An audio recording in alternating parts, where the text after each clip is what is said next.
राजस्थान में एक महापुरुष रहते थे। ठाकुर जी के दर्शन करके ठाकुर जी के लिए सुंदर कीर्तनों का निर्माण करते थे। और उनका नियम था, वो जहां जाते थे, जिस धाम में जाते, जिस नगर में जाते, जहां भी दर्शन करते, बिना कोई पंक्ति लिखे कीर्तन बनाए वहां से जाते नहीं थे। जैसे बद्रीनाथ गए तो बद्रीनाथ भगवान का कीर्तन, जगन्नाथ गए तो महाप्रभु जी का कीर्तन, द्वारिका गए तो द्वारिकाधीश का कीर्तन, जहां ठाकुर जी को देखते वहां एक कीर्तन निर्माण करते। अपने घर में एक रात्रि सोए थे तो राधा रमन जी स्वप्न में आ गए और स्वप्न में आके गुस्सा करके बोले, तेने सब पे कीर्तन लिखो, मुंह पे ना लिखो, मैंने तेरो का बिगाड़ो। तो वो इतने भावुक हो गए कि रात्रि में उठ करके रोने लगे। बोले ठाकुर जी स्वप्न में आए और इतना उनको श्रम करना पड़ा।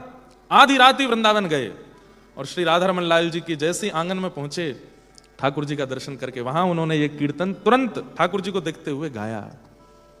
हो जग नाचे जिसकी किलकन पे, जग नाचे जिसकी किलकन पे, कजरीली तिरछी चितवन पे, कजरीली तिरछी चितवन पे, हो या के रस के भरे हैं कपोल, या के रस के भरे हैं कपोल, हो प्यारे राधा रमण हरि बोल, या के रस के भरे हैं कपोल, प्यारे राधा रमण हरि बोल। जय जय राधा रमण हरि बोल, जय जय राधा रमण हरि बोल, जय जय राधा रमण हरि बोल, जय जय राधा रमण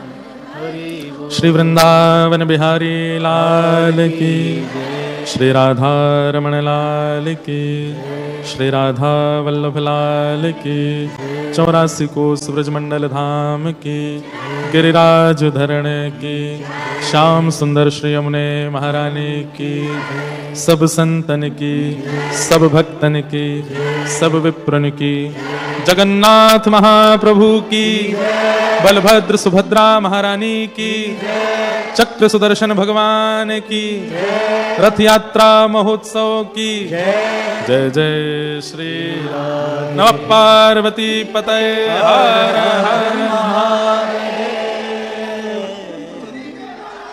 खूब प्यारे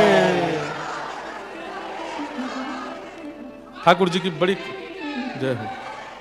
ठाकुर जी की अनंत कृपा, परम कृपा से हम आप सब लोग भारत से खूब दूर इस ऑस्ट्रेलिया देश के सिडनी शहर में इस पावन प्रांगण में बैठ कर के मधुरतम 3 दिवसीय हरि चर्चा, जगन्नाथ चर्चा का श्रवण लाभ ले रहे हैं। ये हमारा परम सौभाग्य है। हमारी इस सत्संग बेला में संगीत से हमारा साथ निभा रहे समस्त गंधर्वजन और यहाँ पूरी व्यवस्था को संभाल रहे भक्ति पथिक ऑस्ट्रेलिया के सब वॉलेंटियर्स और आप सभी श्रोता भाई बंधु मातृशक्ति बालक मित्र सखा सबको जय श्री कृष्ण, जय सियाराम, जय श्रीमन नारायण, जय जगन्नाथ, जय जय श्री राधे, हरि बोल। बड़ी कृपा है ठाकुर जी की। वास्तव में हम लोगों का जीवन सार्थक उतनी देर ही है जितनी देर हम ठाकुर जी की याद में रहते हैं। ठाकुर जी को जितनी देर हम भूल जाते हैं, बिना भगवत चर्चा, बिना भगवत स्मृति के जितना समय हम जीते हैं वही संसारी समय माना जाता है। वो समय ही हमारा पाप में या फिर आदि आदि क्षेत्रों में गिना जाता है। लेकिन जितनी देर हम ठाकुर जी का स्मरण करते हैं, ठाकुर जी की भाव में, बातों में, सेवा में, स्मरण में, स्मृति में, जप में रहते हैं, उतनी देर ही हमारा समय सार्थक माना, हमारा जन्म सार्थक होता है। विपदः नैव विपदः संपदो नैव संपद, विपद विस्मरणं विष्णु संपद नारायण स्मृति। सब लोग इधर देखो, ध्यान से सुनो। विपत्ति विपत्ति नहीं है। हम लोग किसको विपत्ति मानते हैं? जॉब से फायर हो गए, विपत्ति है। पुलिस ने पुल ओवर कर लिया, विपत्ति है। $1000 की टिकट आ गई, विपत्ति है। मॉर्गेज नहीं भर पा रहे, विपत्ति है। पत्नी कहना नहीं मानती, विपत्ति है। पति नहीं सुनता, विपत्ति है। बच्चे हमारे मनमौजी हो गए, विपत्ति है। माता पिता बहुत नाइंसाफी करते हैं हमारे साथ, विपत्ति है। पड़ोसी बड़ा खड़ूस मिला है, विपत्ति है। इन सबको हम विपत्ति मानते हैं, लेकिन कुंती जी कहती हैं ये सब विपत्ति नहीं है। और संपत्ति किसको मानते हैं हम? गाड़ी आ गई, डॉलर भी बढ़िया आ रहे हैं, हर महीने बोनस मिल जाता है, बॉस हमारा बहुत अच्छा है, एक्स्ट्रा करके देता है, हर 6 महीने में अपग्रेड होते जा रहे हैं, इन सबको हम संपत्ति मानते हैं। बहुत बढ़िया इलाके में घर बन गया है। आज हम कहीं गए थे सिडनी में, तो वो बोले महाराज जी बहुत बढ़िया इलाका है यहाँ। मैंने कहा हमको तो सब एक जैसे ही लगते हैं।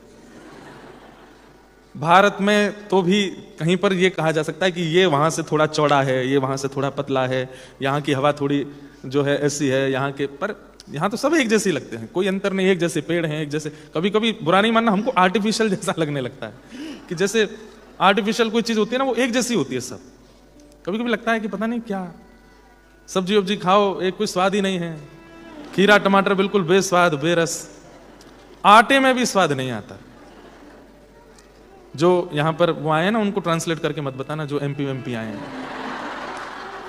इनको वोट दे देना, ठीक है? अच्छे हैं, इस क्षेत्र के हैं, इसी क्षेत्र के हैं शायद। अच्छा, इनको ये जीतते रहेंगे तो कथाएं होती रहेंगी।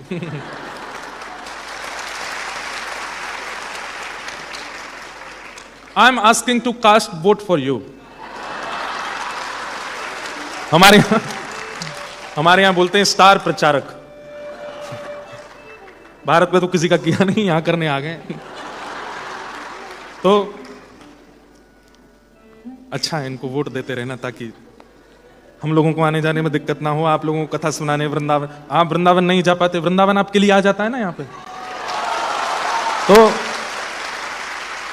ऐसे को मित्र बनाइए जिसके कारण वृंदावन दूर ना लगता हो, वृंदावन समीप होता हो। तो हमको तो सब एक जैसे ही लगता है, यहां पर कोई ज्यादा डिफरेंस नहीं। हाँ, थोड़ा जैसे पूरी यात्रा में कहाँ गए, ब्रिस्बेन गए, गोल्ड कोस्ट गए, वहां मौसम थोड़ा सा ज्यादा ठंडा नहीं था। नहीं तो मेलबर्न, सिडनी, होबार्ट, एडिलेड, सब जगह ठंड जैसी है। अब यहाँ के लोग बोलते हैं यहाँ हमारे जी अलग है। मैंने कि भाई हमारी दृष्टि में तो कुछ अलग सा लगता नहीं, घर एक जैसे। कभी कभी होता होगा कि कोई व्यक्ति नया घर लेता होगा, वो कई बार दूसरे घर में घुस जाता होगा। एक जैसे घर हैं, एक जैसे घर हैं, एक जैसी खिड़की दरवाजे, सब कुछ एक जैसा है। आप लोग हमको इधर उधर ले जाते हैं तो चल जाता है, हमसे अगर कह दिया जाए कि अपने आप पहुंचो तो हम तो किसी और घर में घुस जाएंगे, पता ही नहीं चलता है। गाड़ियां एक जैसी हैं। हमारे यहां देखो, किसी पे मट्टी लगी है, किसी पे धूल जमी है, किसी गाड़ी के पीछे लिखा है डाट दा छोरा है। किसी पे लिखा है पंडित जी, क्या पंडित जी का लड़का, पता नहीं क्या क्या लिखते हैं। एक पे लिखा था पूर्व विधायक, वर्तमान नहीं है, एक्स विधायक। और छोटे अक्षरों में नीचे लिखा था उसका पड़ोसी। तो वैसे मुझे लगता है ऐसा कि जीवन जीने का जो आनंद है ना, वो तो अपने भारत में महाराज। जैसे अभी हम लोग गए थे गोल्ड कोस्ट में, तो हमने 2 दिन खाली थे, हमने कि क्या करें, तो हम ड्रीम वर्ल्ड गए। वहां पर हमने कि चलो, हम सबके चित्त में ठाकुर जी बैठ रहे हैं, कूद हम करके आमे। व्रज में लाला कदम्ब की डाल पे चढ़ जाए, वहां से कूदे जमुना जी में, कभी मधुमंगल को चढ़ा दे, वहां को धक्का दे दे। मैंने कि हम सब ग्वाल बाल भी जाएं।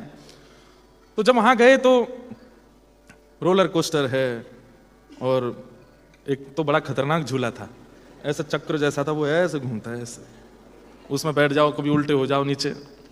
और भी बहुत सारे थे। एक था वो ऊपर ले जाते हैं, फिर ऊपर से ऐसे ड्रॉप कर देते हैं नीचे। तो वहां क्या देखा कि जो सबसे खतरनाक है उसमें सबसे ज्यादा भीड़। हमारे एक भैया तो बोले बताओ, पैसे दे के मृत्यु से खेल रहे हैं। लेकिन उससे मुझे एक बात समझ में आई, जैसे बहुत सिंपल झूले जो थे ना, उनकी तरफ अगर देख भी लेते तो कहते अरे ये बच्चों वाला, इसमें क्या जाना, इसमें क्या जाना। बुरा नहीं मानना, पर अमेरिका, ऑस्ट्रेलिया, कनाडा, ये सारे देश जो हैं, यहां पर मेहनत केवल काम में होती है कि हमको काम करना है, डॉलर तभी मिलेंगे, हमको अच्छे से अपनी प्रेजेंटेशंस करनी है। हमारे भारत में तो हर चीज की मेहनत है। असली रोलर कोस्टर तो वहीं चलते हैं। सुबह सुबह उठे ऑफिस जाने के लिए, पानी नहीं आ रहा, टंकी में से पानी खत्म, अब लगाओ फोन, किसको लगाओगे। कभी गैस सप्लाई खत्म हो जाता है, अभी तो लाइटें जा रही होंगी, गर्मियों का टाइम है ना। फिर ऊपर छत पे जाते हैं, एक ताऊ जी का बेटा वहां से गा रहा है, चाचा का बेटा यहाँ घूम रहा है, हम बीच में पड़े हैं, माता जी हवा कर रही हैं, कभी मच्छर खा रहे हैं, कभी कुछ। वहां है रोलर कोस्टर लाइफ। आपके यहाँ की लाइफ इजी नहीं है, मैं ये नहीं कहता, है तो झूला, लेकिन बच्चों वाला है, सिंपल है। भारत में लाइफ बहुत खतरनाक है, क्योंकि आपको हर चीज के लिए परिश्रम, हर चीज के लिए एक ऐसा होता है, विदेश आने वाले लोग, उन लोगों को लगता है कि भारत में बहुत कुछ ज्यादा है, नहीं, पर नहीं, भारत में है। आप यहां पर एक बार पराठे बनाते हैं, स्टोर कर लेते हैं कि 3 दिन चल जाएंगे। भारत में नहीं चलता। भारत में हर दिन नया बनता है, भारत में हर दिन अच्छा बनता है। महाराज वो पराठा भी इतना स्वाद होता है, क्या बताऊं। अब तो याद आ रही है हमको, हम कब पहुंचे और जल्दी भारत पहुंच के वही सब चीज का सुख है, सब चीज का आनंद है भारत में। तो ठाकुर जी कृपा करते हैं और कथा के रूप में यहां आ जाते हैं। आप लोग नहीं पहुंच पाते, लेकिन ठाकुर जी ऐसी कृपा कर देते हैं कि हम लोगों को भेज देते हैं कि जाओ वहां जाके कुछ बढ़िया प्रचार करो, बढ़िया बातें कहो, सबके बीच में बैठ के अच्छे अच्छे कुछ भाव सुनाओ। रथ यात्रा चल रही है जगन्नाथपुरी में, लेकिन वास्तव में महाप्रभु जगन्नाथ जी की चर्चा करके हम सब अपने मन को रथ बना के और महाप्रभु जी की रथ यात्रा यहीं कर रहे हैं। कल से देखिए आप, महाप्रभु जी के पुरी में भी वर्षा बंद नहीं हुई, आपके सिडनी में भी नहीं बंद हुई, कल से चली रही है। ऊपर इंद्र बरस रहे हैं, नीचे इंद्रेश बरस रहे हैं, दोनों बरस रहे हैं, और भीग कितने रहे ये नहीं पता। कई लोग हैं वो कथा में भी छतरी लेके आते हैं, मतलब छतरी कैसी, वो केवल इसलिए आए हैं कि 2 घंटे बाद बाहर प्रसाद मिलेगा, घर पे बनाना नहीं पड़ेगा। ये छतरी है एक प्रकार की, कि आप अन्य किसी कारण या अन्य किसी साधन से कथा में आए हैं। लेकिन कई लोग हैं वो बिना छतरी के आए हैं कि हमें और किसी से मतलब नहीं, हमें तो बस वो भाव सुनना है। कोई मतलब ऐसे ऐसे लोग मिलते हैं, वो कहते हैं महाराज जी कुछ नहीं, आप बस वृंदावन बोल दीजिए। मैं कहता हूँ वृंदावन, वो इतने में ही टप आंसू निकल रहे हैं, भाव विभोर हो रहे हैं। ऐसे ऐसे लोग भी हैं। तो बिना छतरी के बैठिएगा कथा में, ताकि आप भीग सको, ताकि आप उस रस में डूब सको, गोते लगा सको। बन के जोगन डोलत व्रज में, पीवत यमुना जल को, मेरो मन वृंदावन में अटक्यो, मेरो मन हरि चरणन में अटक्यो। याद में तोरी भई बाबरी, सुन लो मोरी कुंज बिहारी। याद में तोरी भई बाबरी, सुन लो मोरी कुंज बिहारी। अब आओ मेरे प्राण प्यारे, अब आओ मेरे प्राण प्यारे। अपनाओ या जन को, मेरो मन वृंदावन में अटक्यो, मेरो मन हरि चरणन में अटक्यो, मेरो मन वृंदावन में अटक्यो, मेरो मन हरि चरणन में अटक्यो। वृंदावन। आज चर्चा तो हमको जयदेव महाप्रभु की करनी है, लेकिन एक ये अभी पद गा रहा हूं तो एक ब्रज के एक रसिक महापुरुष की कथा याद आ रही है। हमारे वृंदावन में एक स्थान है गोरीलाल कुंज। गोरीलाल कुंज, यहाँ जितने भी हरिदासी बैठे हों उनका स्थान है, जाना है आप लोग। वैसे तो सबका स्थान है, पर हरिदासी जरूर जाओ। आपको आश्चर्य ये होगा कि गोरीलाल कुंज में जो त्रिभंग ललित श्याम सुंदर हैं वो किशोरी जी हैं, और जो किशोरी जी के रूप में खड़े हैं वो श्याम सुंदर हैं। इसलिए उस स्थान का नाम क्या है? गोरी लाल। जबकि लाल तो सांवले हैं, लाल तो कृष्ण है, लाल तो कारे हैं, तो फिर लाल गोरे कैसे हो गए?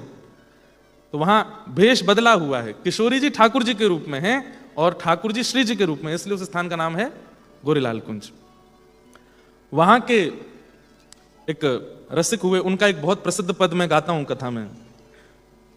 भाग्य बड़ो वृंदावन पायो, भाग्य बड़ो वृंदावन पायो। हमारे व्रज में जब किसी के प्राण चले जाते हैं, अब तो नहीं गाते लोग, लेकिन गाना चाहिए। इस पद को गाते हैं जब उनका अंतिम संस्कार हो रहा होता है। व्रज में प्राण गए हैं। व्रज 4 प्रकार से मुक्ति देता है। पहला, जन्म व्रज में हो जाए, मृत्यु कहीं भी हो। मुक्ति निश्चित है। दूसरा, जन्म कहीं भी हो, अंतिम श्वास व्रज में निकले, मुक्ति निश्चित है। मुक्ति मतलब निज वृंदावन, निकुंज वृंदावन की प्राप्ति निश्चित है। निज वृंदावन कैसा है, कई बार मैंने बताया है। प्रकट वृंदावन जो हम देखते हैं, और अप्रकट निज वृंदावन कैसा है, वहां पर श्री राधा वल्लभ लाल जी, राधारमण लाल जी, बिहारी जी, ये सब जितने ठाकुर हैं, ये स्थिर नहीं रहते, ये चलते फिरते रहते हैं, बोलते रहते हैं। और उस निज वृंदावन में सामान्य भीड़ नहीं है। उस निज वृंदावन में स्वामी श्री हरदास जी, भक्तिमती मीराबाई, करमेती बाई, जनाबाई, जितने संतों के भक्तों के हमने, ये सब हैं उस निज वृंदावन में। कहीं सूरदास जी बैठे हैं, कहीं कुंभनदास बैठे हैं। ये सब व्रज को भजने वाले जाते कहां हैं, ये वैकुंठ नहीं जाते, श्री गोलोक धाम जाते हैं ऐसा कहते हैं, पर हमारे व्रज के कई साहित्यों के अनुसार ये निज वृंदावन में चले जाते हैं और वहां केवल प्रिया प्रियतम को लाड़ लड़ाते हैं। ऐसा वृंदावन।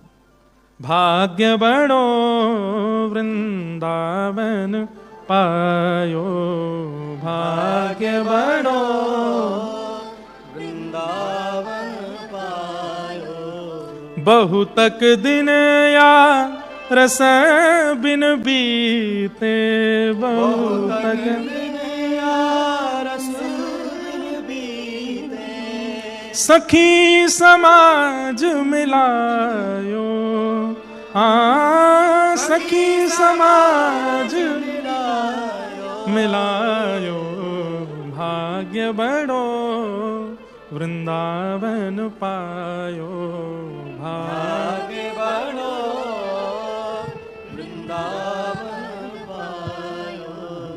कौन सी जगह बताओ, ये अभी देख रहे थे आप, केसी घाट। यहां पर केसी नाम के राक्षस का वध किया था ठाकुर जी ने। कैसे किया था पता है? मधुमंगल लाला ते बोलो, लाला तू जब कोई गरीते नहीं करे तो सबरी गोपी तेरी बलैया क्यों ले में, सबरे संत तू को प्रणाम क्यों करें? ठाकुर जी बोले, मैं जय जाऊं हमारे करें। बोले, लाला मुंह को तो ऐसा लगे तेरे वस्त्रन में और तेरे मोर मुकुट में कछु जादू है, तू एक दिना मुंह को पहना दे इन्हें, मैं पहन के डोरूंगा, सब मेरी बलैया लेंगे। ठाकुर जी बोले, दारी के भूल के वो मेरे कपड़ा ने मत पहन लियो कभी। ब्रजभाषा समझ रहे हैं ना? मधुमंगल बोलो, जो मना कर रहा हो अब तो मैं जबरदस्ती पहनूंगा। और एक दिन ठाकुर जी यमुना स्नान करने के लिए लंगोटी पहन के बाकी सब वस्त्र उतार करके जैसे ही कूदे, मधुमंगल ने वही समय जान करके ठाकुर जी सबरे वस्त्र पहन लिए, पीतांबरी पहनी, ऊपर कारी कमरी डारी, और महाराज ऐसे अपने कुंगराले केश बांध के ठाकुर जी की तरह मोती लगा के वहां मोर पिछ लगा लियो। ठाकुर जी तैरते तैरते बोले, बहुत पछतावेगा मत पहने। बोले, ना लाला अब मैं गोपीन के घर के आगे ते जाऊंगा, सबरी मेरी भलैया लेंगी। जैसे ही मधुमंगल गयो तो अब ठाकुर जी की पोशाक में मधुमंगल, गोपियां तो अपना मुंह ऐसे ढके और हंसे। साधु महात्मान के पास जावे तो वे सब डंडा लेके भगा में, जन कहते आगो बहलू पिया भगे आते। मधुमंगल बोलो, लाला पहन के निकले तो सब की पूजा करें और मैं पहन के निकल रहा हूं तो सबरे मुंह को भगा रहे हैं। इतने में ही कंस ने एक राक्षस बुलाया जिसका नाम था केसी, और उस राक्षस से कहा कि तुम जाओ वृंदावन में मेरा शत्रु है उसका वध करो। तो केसी ने कहा, मैं तो जानता नहीं आपका शत्रु कैसा है। बोले, पीतांबरी पहनता है, मोर पिच पहन के घूमता है, हाथ में बंशी लग रही होगी, वही मेरा शत्रु है। अब मधुमंगल पहन के घूम रहा था पीतांबरी, मोर पिच लगाए, हाथ में बंशी ऐसे घुमाए कि कोई गोपी मुंह को देख ले। गोपी तो देखी नहीं, संत महात्मा ने तो देखो नहीं, आगे तक केसी राक्षस आए गए। और राक्षस विशाल विकराल रूप लेकर के जैसे ही भगो, मधुमंगल भागो, अरे लाला बचा, अरे कन्हैया बचा, अरे अरे लाला बचा। ठाकुर जी बोले, अपने आप बच ले अब। अरे लाला तेरे हाथ जोड़ू पंप। बोले, पहने को मेरी लत्ता दोबारा। ब्रज भाषा में कपड़ों को लत्ता बोलते हैं। ना पहनूंगा लाला, तेरे हाथ जोड़ू, मुंह को बचा। तब ठाकुर जी निकल के आए और एक मुष्टिक प्रहार करके केसी इसी घाट पर ठाकुर जी ने उस राक्षस का वध किया। और तब ठाकुर जी ने ये उपदेश दिया, मेरे सेवक बनो, मेरे जैसे बनने का प्रयास करोगे तो राक्षस पीछे पड़ जाएंगे। कई लोग भगवान बनने में बड़ी खुश होते हैं, हम भगवान बने, हम पूजनीय बने, हम पूजें। नहीं, दासानुदासो भवतास में भूय मनस्मरेता सुपतेर गुणांस्ते गणित वा कर्म करो तु काय।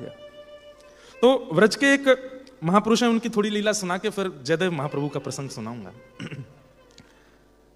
तो श्री गोरीलाल कुंज के प्रमुख आचार्य श्री नरहर देव जी और श्री नरहर देव जी के शिष्य हुए श्री रसिक देव जी। बहुत ध्यान से सब लोग इधर देखो और ध्यान से सुनो, बहुत सुंदर कथा है। वृंदावन ऐसे नहीं मिल जाता है, बहुत तपाना पड़ता है अपने आप को, तब वृंदावन की प्राप्ति होती है।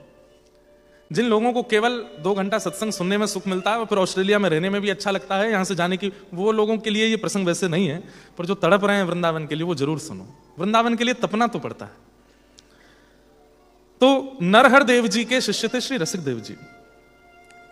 रसिक देव जी अपने गुरु जी की बड़ी सेवा करते थे, अपने गुरु को सर्वस्व मानते थे। नरहर देव जी अपनी सेवा और अपना पूरा गोरीलाल कुंज अपने किसी शिष्य को देना चाहते थे, पर शिष्य का परख कैसे करूं कि कौन श्रेष्ठ है। हर गुरु को चाहिए, हर माता पिता को चाहिए और हर गुरु को चाहिए अपने बालकों की परीक्षा लेते रहा करो, वो योग्य हैं कि नहीं, आपकी संपत्ति के, आपकी परिस्थिति के, आपकी व्यवस्था के। इतना ज्यादा इकट्ठा मत करो उनके लिए, पहले उनका परीक्षण करो, वो पात्र हैं कि नहीं। पुत्र तो बन गए, पुत्री तो बन गए, पात्र नहीं बने तो कुछ भी मत देना उनको, बर्बाद कर देंगे सब। श्री नरहर देव जी देख रहे हैं कि इन सब शिष्यों में मेरा श्रेष्ठ कौन है। तो रसिक देव जी के स्वभाव, व्यवहार और मन से पता तो चल रहा था कि ये योग्य है। गुरु जी के आगे नजर नहीं उठाते थे, ज्यादा बोलते नहीं थे, संकोच करते थे। इन सब व्यवस्थाओं से पता चल रहा था कि ये योग्य है। लेकिन परीक्षा लेनी थी। क्या परीक्षा ली? अपने एक शिष्य को बुला करके कहा, बोले कल से तुम एक काम करोगे। बोले क्या? इसकी झूठी झूठी शिकायत करना मेरे से। गुरुजी बोले अरे ये तो हमारे बड़े गुरु भाई रसिक देव जी हैं, इनमें तो कोई दोष ही नहीं है। बोले भले ही दोष नहीं है, फिर भी तुम झूठी शिकायत करोगे, मेरी आज्ञा है। अगर तुमने ऐसा नहीं किया तो मैं तुमको निकाल दूंगा।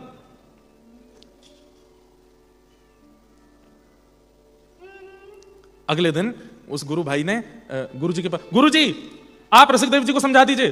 बोले क्यों, क्या किया? बोले ये हमारे ऐसे बर्तन फेंक देते हैं, कभी हमारे वस्त्रों को इधर उधर कर देते हैं, हमको बहुत छेड़ते हैं, भोजन भी ढंग से नहीं करने देते, ये नहीं करने देते। इतनी शिकायत की। रसिक देव जी आए, जी गुरु जी आज्ञा। बोले ये सब क्या कह रहे हैं? तो शिकायत हुई तो शिकायत में भी सफाई नहीं दे रहे। गुरुदेव मैं क्षमा प्रार्थी हूं, मुझसे अपराध बन गया होगा, जबकि किया कुछ नहीं था उन्होंने, लेकिन इतने संकोच में कि बन गया होगा कोई अपराध मुझसे, क्षमा करें। एक दिन निकला, फिर अगले दिन फिर उस शिष्य को गुरुजी ने कहा फिर से इसकी झूठी शिकायत करो मुझसे।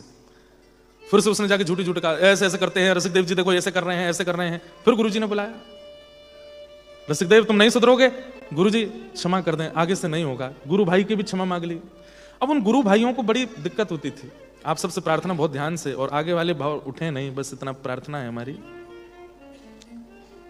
भारत में लोगों को 7 दिन मिलते हैं और भारत के लोगों के 7-7 दिन काट के हम ऑस्ट्रेलिया आते हैं, इसलिए आप लोग इस समय की वैल्यू करो। इस साल भी हम 5 कथाएं कैंसिल करके आए हैं और अगले साल की भी राम जी पीछे पड़ रहे हैं, तो अगले साल भी 3-4 कथाएं कैंसिल करके ही आएंगे। और वहां 2 साल पहले बुकिंग होती है, तो इंडिया वालों के उस कैंसिलेशन का अपराध ना लगे, इसलिए ध्यान से सुनो सब लोग। आपको डरा नहीं रहे, हम बस बता रहे हैं।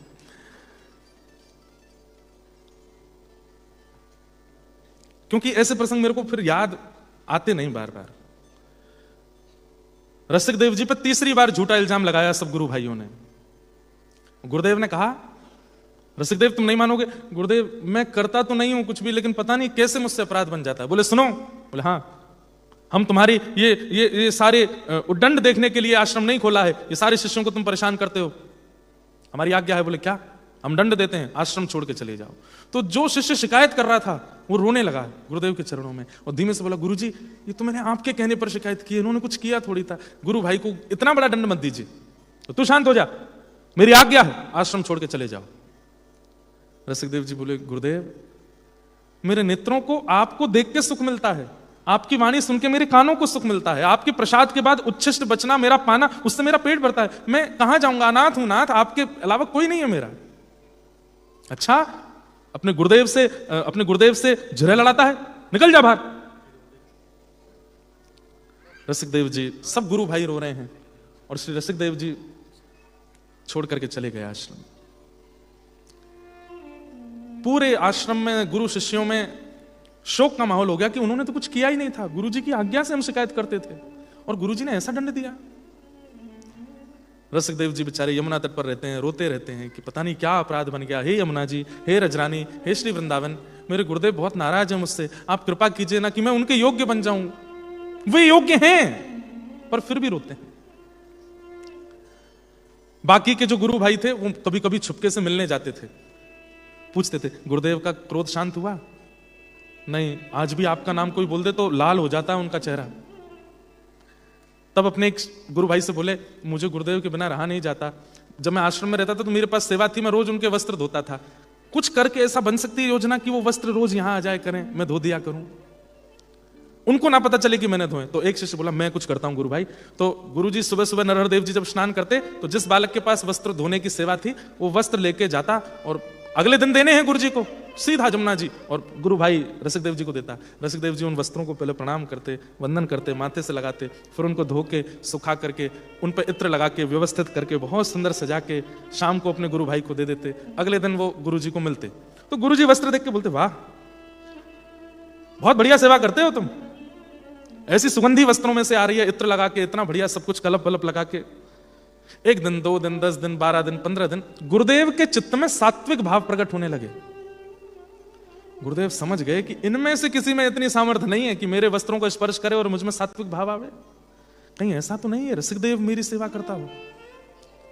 तो वो जो शिष्य वस्त्र धोता उसको बोला, ए सुनो इधर आओ, तुमको सौगंध है, सत्य बताना वस्त्र कौन धोता है?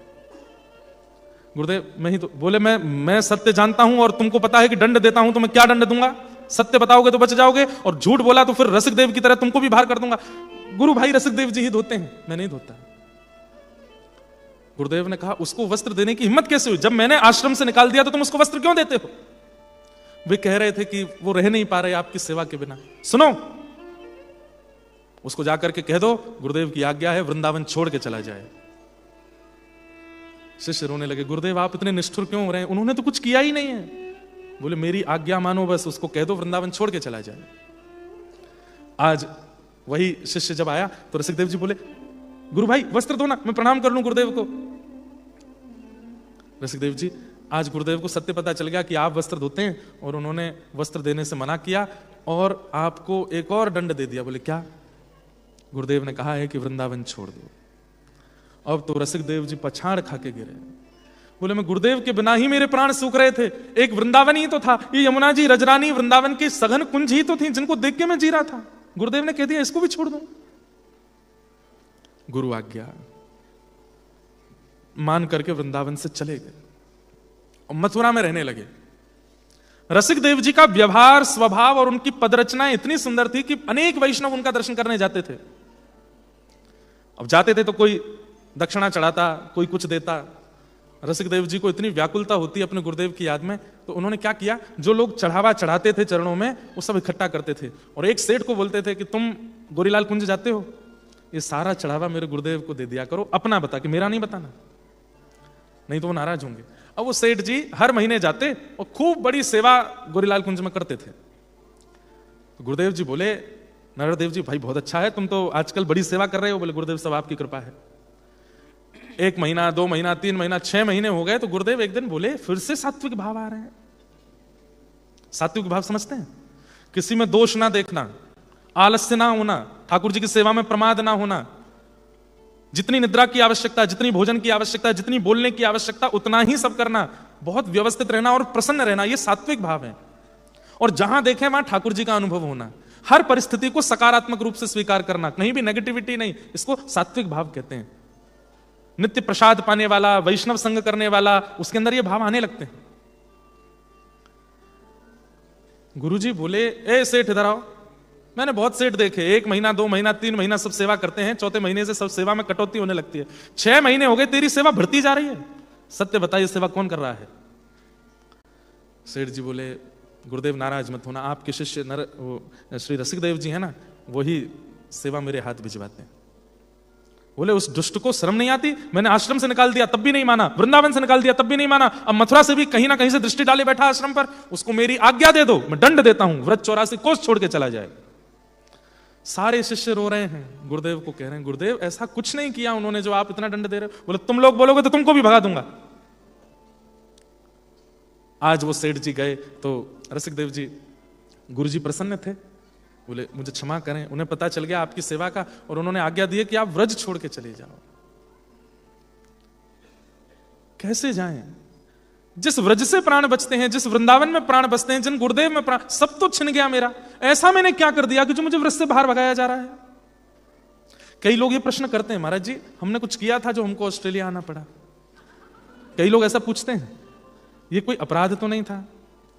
उस समय तो हम बड़े एक्साइटमेंट में थे कि चलो विदेश जाएंगे, वहीं रहेंगे, बहुत अच्छा करेंगे, पर कहीं ये किसी अपराध के कारण तो नहीं था? अपराध तो नहीं है। पर हो सकता है कि जैसे रसिक देव जी की परीक्षा ऐसी परीक्षा हो। कई लोगों को सौभाग्य लगता है, पर कई लोगों को बड़ा प्रमाद लगता है कि हम क्यों रहते हैं यहां पे। अपनी गुरु की आज्ञा मान के रोते रोते रोते व्रज को प्रणाम करके रसिक देव जी चले गए। बुंदेलखंड मध्य प्रदेश के निवासी थे, बुंदेलखंड चले गए। और जब से व्रज छोड़ा, अन्न छोड़ दिया, केवल फल पाकर के रहते हैं। किसी ने कहा कि प्राण चले जाएं, बोले प्राण नहीं जाने दूंगा। बोले क्यों? बाहर आके प्राण नहीं, प्राण तो व्रज में ही जाएंगे, उसके लिए फल पाके रह लूंगा ताकि जीवित रहूं उस घड़ी के लिए कि मेरे प्राण जाएं तो व्रज में, गुरुदेव के चरणों में। बिना किसी अपराध के इतना बड़ा दंड मिला, व्रज छोड़ के उनको जाना पड़ा। 2-3 साल निकल गए बंधु। रसिक देव जी लोगों को भेजते हैं, मेरे गुरुदेव को देख के आओ, ठीक है, प्रसन्न है, मेरा नाम मत बोलना, उनको क्रोध आ जाएगा। 2-3 साल बाद नरहर देव जी यात्रा पर निकले। जैसे गुरुजन जाते हैं, ऐसे नरहर देव जी यात्रा पर निकले। कहां? बुंदेलखंड। पूरे बुंदेलखंड में महाराज सेवा के लिए सब लोग तत्पर हो गए, घरों से निकल के लोग आए, इतने बड़े संत वृंदावन से आए हैं। इनको रसिक देव जी को पता चला कि मेरे गुरुदेव आए हैं, तो बस कुटिया में बैठे बैठे रो रहे हैं और सबसे कह रहे हैं बताना मत कि मैं यहां हूं। मेरा नाम सुनते ही गुरुदेव का चेहरा सुकुड़ जाएगा। बुंदेलखंड में आके गुरुदेव ने अपना स्थान जमाया। यहाँ नरहर देव जी बस कभी झरोके से देख जाते हैं, कभी पेड़ के ऊपर बैठ के अपने गुरुदेव को देख जाते हैं। जहां से वो निकल के गए वहां की रज को माथे से लगाते हैं। विश्वास और श्रद्धा देखो आप, यहां पर एक कोई गलती कर दे तो विश्वास सबसे पहले टूटता है। सबसे पहले उस व्यक्ति में दोष दिखने लगते हैं, अवगुण दिखने लगते हैं, उसी के बारे में ही उल्टा सीधा भाव मन में आने लगता है। ऐसे वृंदावन नहीं मिलता। रसिक देव जी की नींद उड़ गई है जब से गुरुदेव आए हैं, बस दिन रात चिंतन करते रहते हैं। अब स्थिति ये हो गई है कि वो नेत्र बंद करते हैं और उनको भीतर ही भीतर गुरुदेव का अनुभव होता है कि गुरुदेव क्या खा रहे हैं, क्या पी रहे हैं, कैसे सो रहे हैं। तो अपने शिष्य को बोलते हैं, सुनो गुरुदेव जिस गद्दे पर सोए हैं ना, उसमें बहुत चुभ रहा है उनको, तुम जाकर के उसमें थोड़ी रुई और भरवा के आओ। बोले आपको कैसे पता? बोले बस पता है, तुम जाओ। दौड़ के वो जाते, और उनको तो नहीं पता था कि रसिक देव जी के यहां से आए। तो गुरुदेव आपका गद्दा ठीक है जिसमें आप शयन कर रहे हैं? हाँ है तो ठीक, पर इसमें कुछ चुभता है भीतर। तो सब आश्चर्यचकित हो जाते, उनको कैसे पता चल जाता है? ऐसी गुरु निष्ठा। लेकिन कोई बताता नहीं था कि आपके शिष्य को दिखता है। एक रात्रि की बात, गुरुदेव रात्रि में सोए थे नरहर देव जी, तभी इनको लघु शंका जाना था। रात्रि में उठे, उस समय लाइट तो होती नहीं थी, लालटेन जलाई, उसको लेकर के जंगल में जा रहे थे तो दिखा नहीं, किसी वृक्ष की एक टहनी ऐसे नीचे थी, वो गुरुदेव के माथे पर लगी, और यहां गुरुदेव के माथे पर लगी और वहां श्री रसिक देव जी रोने लगे। नरहर देव जी किसी को बुला रहे थे, अरे भाई कोई उठाओ, कोई देखो, बहुत तेज चोट लगी है, लेकिन कोई था नहीं आसपास। तो रसिक देव जी बोले मैं जाऊंगा तो दुखी हो जाएंगे, तो क्या करें? गुरुदेव की चोट और पीड़ा को अपने ऊपर ले लिया। गुरुदेव वहां स्वस्थ हो गए और नरहर देव जी के खून निकलने लगा, श्री रसिक देव जी को खून निकलने लगा। सुबह जब उठे तो बाकियों ने देखा, बोले आपको रक्त कैसे आ रहा है, आप तो कहीं गए भी नहीं। बोले गुरुदेव को चोट लगी थी, मैंने अपने ऊपर ले ली। और वहां नरहर देव जी आश्चर्य कर रहे, रात में मेरे को चोट लगी थी, रक्त निकला था, पता नहीं लौट के आया तो ठीक हो गया। हो सकता है स्वप्न होगा, सपना देखा होगा मैंने, ऐसे कैसे इतनी जल्दी ठीक हो गया? क्या बताएं कि वहां किसी ने जाकर के ये बात बता दी। बोले कल रात को आपको चोट लगी थी? बोले हाँ। आपकी पीड़ा, घाव सब अपने ऊपर आपके शिष्य रसिक देव जी ने, रसिक देव जी का नाम सुनते ही आग बबूला हो गए। वो दुष्ट यहां भी बैठा है क्या? चोरी चुपके मेरा दर्शन कर रहा होगा? अरे ये पाखंड बहुत दिन तक चलने वाला नहीं है, उसको कह दो जा रहा हूं मैं वापस वृंदावन। ये बात उनको पता चल, इतना रोए रसिक देव जी, क्यों किसी ने मेरा नाम लिया? उनको पता नहीं किस बात से नाराज बैठे। बंधुओं, सब नरहर देव जी को केवल समझाने ही आते हैं कि आपका शिष्य ऐसा नहीं है। शिष्य तो, संत तो, रसिक तो, महात्मा तो, सब उनको कहते हैं आप इतना क्रोध क्यों करते हैं उसका नाम सुन के? लेकिन पता नहीं कैसी जिद अड़े हुए हैं। आज जब ये लौट करके वृंदावन आए और वृंदावन में आके जैसे ही गोरीलाल जी की सेवा में गए, पर्दा लगाया तो क्या देखा कि दोनों प्रिया प्रियतम नेत्रों से अश्रु बहा रहे हैं, दोनों ठाकुर के नेत्र सजल है। उन्होंने तुरंत चंद पकड़े, जय जय क्या हुआ? अरे मैं बुंदेलखंड से सेवा करके आया, आप इतना रो क्यों रहे? तो ठाकुर जी प्रकट होकर, श्री जी प्रकट होकर बोली, नरहर देव जी, रसिक देव का कोई अपराध नहीं है, आप उस पर इतने नाराज क्यों हैं? वो पूर्ण रूपेण आपके योग्य है, हमारी सेवा के योग्य है, हम दोनों के योग्य है, और आप उस पर दिन प्रतिदिन इतना क्रोध, इतना रोष, वृंदावन से निकाल दिया, आश्रम से निकाल दिया, व्रज से निकाल दिया, बुंदेलखंड में देखा तो वहां से भी आ गए। वो आपका अधिकारी शिष्य है, आप उसको इतना रोष क्यों कर रहे हैं? ये सुनते ही नरहर देव जी नृत्य करने लगे। बोले मुझसे सब ने कहा, पर मैं प्रतीक्षा कर रहा था कि आप बोलोगे तो उसको बुलाऊंगा। मैं जानता हूं वो अधिकारी है, मैं उसकी परीक्षा ले रहा था। और उसकी परीक्षा नहीं, मैं सबसे एक प्रकार से सुनना चाहता था। मैं दिखाता था कि मुझे क्रोध आता उसका नाम सुन के, पर मनी मन में खुश हो रहा था। पर मेरे मन में एक ही बात आ रही थी, इन संत ने कहा, उन संत ने कहा, उसकी बड़ाई उन्होंने की, सब शिष्यों ने की, पर जब तक मेरे गोरीलाल बिहारी नहीं करेंगे तब तक मैं नहीं बुलाऊंगा। ये जिद मेरी केवल आपसे बुलवाने की थी। अब आपने कह दिया कि वो मेरा अधिकारी है, अब मैं उसको। तब फिर बाहर निकल के गुरुदेव ने कहा, अरे कोई दौड़ के जाओ, हो गया रोष खत्म, हो गया मेरी परीक्षा पूर्ण, अब बुला करके लाओ रसिक देव को। वृंदावन से महाराज भागे हैं सारे शिष्यगण और जाकर के बुंदेलखंड पहुंचे। रसिक देव जी को उठा लिया, बोले कि अब विरह पूर्ण हो गया, समाप्त हो गया, हृदय से लगा लिया। बोले क्या हुआ? बोले गुरुदेव ने बुलाया है आपको। आहा, रोते पड़ते गिरते हुए श्री रसिक देव जी वृंदावन आए। और वृंदावन में बंधु आज तक सुना होगा कि आचार्य का स्वागत शिष्यों ने किया, पर अपने शिष्य का स्वागत आज आचार्य कर रहे हैं। दौड़ करके हृदय से लगा लिया, गुरुदेव मेरा अपराध। बोले कोई अपराध नहीं था, पर मैं चाहता था, मैंने स्वीकार किया। मेरे स्वीकार किए गए शिष्य को जब तक ये दोनों स्वीकार नहीं करेंगे तब तक मैं परीक्षा लूंगा। अब इन्होंने स्वीकार कर लिया है। और तब नरहर देव जी ने अपने शिष्य रसिक देव जी को श्री गोरीलाल जी की सेवा प्रदान की। आज के गुरु जी इतनी परीक्षा ले लें तो शिष्य कोर्ट में भेज देगा गुरु जी को, लेकिन इतनी परीक्षा के बाद तब वृंदावन प्राप्त हुआ।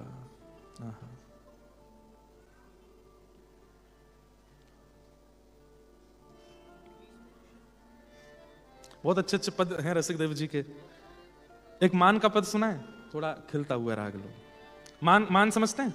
श्री जी मान करती हैं, ठाकुर जी मनाते हैं, तो उसका मान का पद श्री रसिक देव जी गा रहे हैं।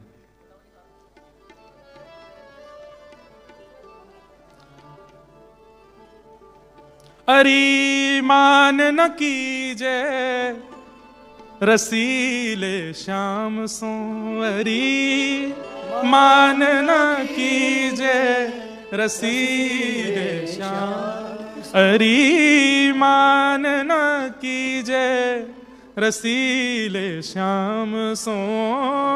मान गाइए, रसीले श्याम सो। सखियां सब किशोरी जी को समझा रही हैं, रूठ के बैठ गई हैं। ठाकुर जी मना रहे हैं, और तब भी जब किशोरी जी नहीं मानती तो फिर ठाकुर जी सखियों के पास जा रहे, वो देख लो काय बात पे नाराज है। एक बात तो पता क्यों नाराज हुई थी? ठाकुर जी एक नीली मणि पहन करके आ गए, और जैसे किशोरी जी के सामने आए तो किशोरी जी नाराज हो गई। ठाकुर जी ने खूब पूछा, नहीं बताया। तब ललिता जी गई, बोले काय बात पे नाराज? बोले कि अपने हृदय में एक मणि पहन के आए, उस मणि में एक गोपी का चित्र बना हुआ है, कौन गोपी है वो पूछ के आओ। तो ललिता जी गई ठाकुर जी के पास, हैं कौन सी मणि पहन के आयो, कौन सी गोपी पहन के आयो चित्र में, दिखाइयो ना। जैसे ललिता जी ने मणि देखी तो मणि में प्रतिबिंब था, मतलब जो देखेगा वही दिखता है उसमें। तो ललिता जी, अरे ये तो मैं हूं। बोले अब कहा बताऊं, किशोरी जी ने खुद को देख लियो या हमें। कितनी बोली है, अपना ही प्रतिबिंब देख करके ठाकुर जी से मान कर रही हैं। तब ठाकुर जी गए और जाकर के बोले, अरे श्री जी देखिए ना, क्या गोपी को देखो तो सही। किशोरी जी ने ऐसे देखा, अच्छा जैसे मैं टेढ़ी नजर से देख रही हूं, ये भी मुझे टेढ़ी नजर से देख रही है। ठाकुर जी बोले, अरे मेरी भोली भारी लाली, अरे मेरी श्यामाजू, जी आप ही हो, कोई और नहीं है। सोई शर्मा के भाग गए, अच्छा जो मैं ही हूं। ऐसी हमारी किशोरी जी तो ठाकुर जी से मान करके बैठी हैं और सब सखियां समझा रही हैं। श्री रसिक देव जी का पद है, अरी मान ना कीजे रसीले श्याम सो, अरी मान ना कीजे रसीले श्याम सो। तुम तो हो लालन की अखियां, तुम तो हो लालन की अखियां, बंधे तिहारे दाम सो, बंधे तिहारे दाम। अरे श्यामाजू बेचारे वह कन्हैया के नेत्रन में आप ही बसी रहो, वो जहां देखे वहां आपको ही ढूंढते रहे, और आप ऐसी नाराज हो जाए उनसे, वो तो आपसे बंधे हुए हैं। अरी मान ना की जय रशीले श्याम सो, मान ना की जय रसीले श्याम सो। श्री रसिक बिहारिनी जान अपन पो, रसिक बिहारी जान अपन पो, बिहसी मिली पिय धाम सो, बिहस मिली पिय धाम सो। अरी मान ना कीजे रसीले श्याम सो, मान न कीजे रसीले श्याम ऐसे श्री रसिकदेव जी सुंदर सुंदर उन्होंने पद श्री ठाकुर जी और प्रिया जी के सुंदर भाव के गाए हैं। उन्हीं का भाव हम लोग अभी सुन रहे थे। तो वृंदावन इतना सामान्य नहीं है। एक और सुंदर पद है इनका, बहुत सुंदर पद है। मैं सोच के नहीं आया था ये सुनाना, पर अब आ गई है भाव। बोले अगर किसी ने ठाकुर जी को देख लिया तो क्या होगा। उसके ऊपर पद लिखा है, लखी जिन लाल की मुस्कान। लखी, लखी मतलब देखी, लाल की मुस्कान। तिनहि बिसरी वेद विधि जप, तिनहि बिसरी वेद विधि जप, जोग संगम ध्यान। जोग संगम ध्यान। लखी जिन लाल की मुस्कान, लखी जिन लाल की मुस्कान। लोग बाग ऑस्ट्रेलिया में या कहीं भी पूछते महाराज हमको व्रज मिलेगा, ऐसी पद रचना कर पाओगे, इतना विरह सह पाओगे, अपने गुरु की इतनी इतनी सेवा कर पाओगे, इतने दिन का गुरु का बेवजह का क्रोध सह पाओगे, इतना तप पाओगे, तो वृंदावन मिलेगा। लोग बाग कोई कहते हैं महाराज जी ब्रजवासियों को इतना पूजते क्यों हैं सब लोग, पूर्व जन्म में कुछ भला किया उन्होंने तब जाके व्रज में जन्मे हैं, इसलिए पूजनीय होते हैं। ठाकुर जी कृपा से जन्मे। नेम व्रत आचार पूजा, नेम व्रत पाठ गीता ज्ञान, पाठ गीता ज्ञान। रसिक भगवत द्रगदई, रसिक भगवत द्रगदई। असि ऐच के मुख म्यान, ऐच। रसिक देव जी की बात सुनो तो इधर देखना। रसिक देव जी कहते हैं ठाकुर जी पर एक धनुष बाण है। बोले क्या? बोले ये जो बोह है आईब्रोज, ये उस धनुष का वो दो आकृति, जैसे धनुष की आकृति होती है, ये ठाकुर जी की धनुष है। और उस धनुष की जो प्रत्यंचा होती है, जिस पे धागे पे रखते हैं, वो ठाकुर जी के ये हैं। ये ठाकुर जी का धनुष है और ये ठाकुर जी की प्रत्यंचा है। बोले जब खिंच जाती है और खिंच करके जैसे ही मोती जैसे बिंदु दिखने लगते हैं, दंतावली दिखने लगती है, और उसके बाद वो कुछ कह देते हैं, बस वहीं से बाण निकलता, सामने वाला घायल, खत्म।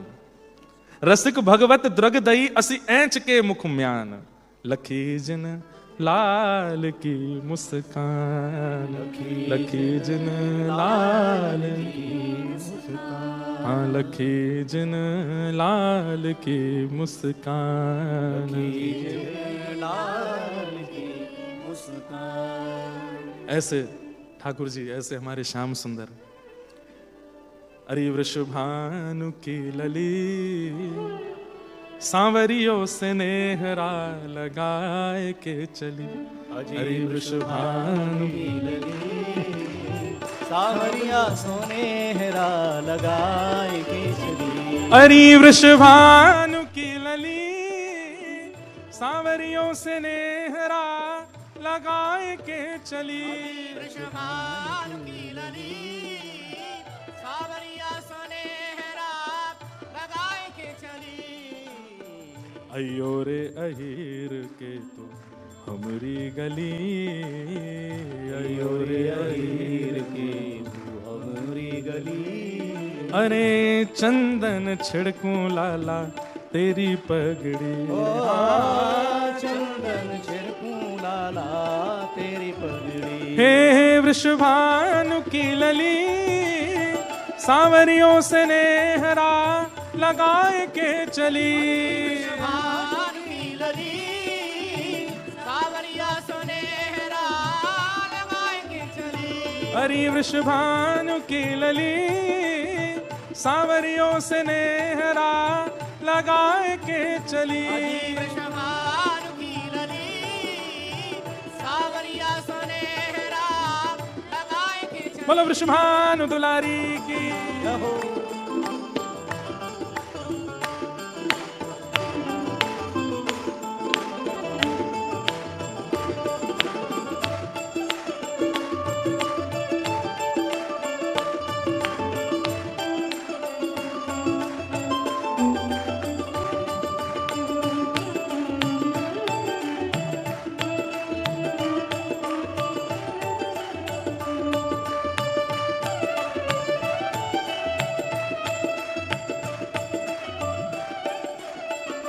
ओ वृंदावन की कुंज गलिन में रचो है रास, वृंदावन की कुंज गलिन में रचो है रास, वृंदावन की कुंज गलिन में रचो है रास, वृंदावन की कुंज गलिन में रचो है रास। ओ याही गुण गावे स्वामी कानर दास हो, याही गुण गावे स्वामी कानरदास। हाँ याही गुण गावे स्वामी कानर दास हो, याही गुण गावे स्वामी कानरदास। ओ व्रज में, ओ व्रज में, ओ व्रज में रतन राधिका गोरी, व्रज में रतन राधिका गोरी, हाँ व्रज में रतन राधिका गोरी, ब्रज में रतन राधिका गोरी। ओ राधिका गोरी,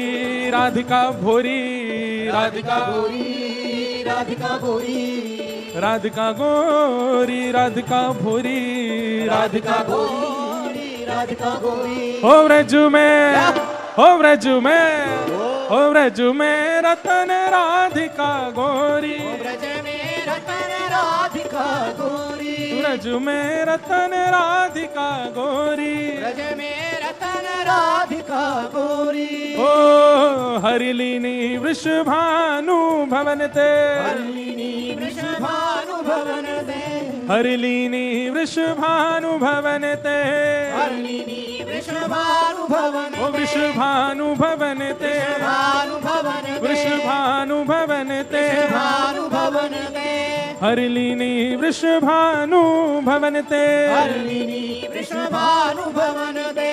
नंद सुवन करी चोरी, नंद सुवन करी चोरी, ओ नंद सुवन करी चोरी, नंद सुवन करी चोरी। ओ व्रज में, ओ व्रज में, ओ व्रज में रतन राधिका गोरी, ब्रज में रतन राधिका गोरी, व्रज में रतन राधिका गोरी, ब्रज में रतन राधिका गोरी।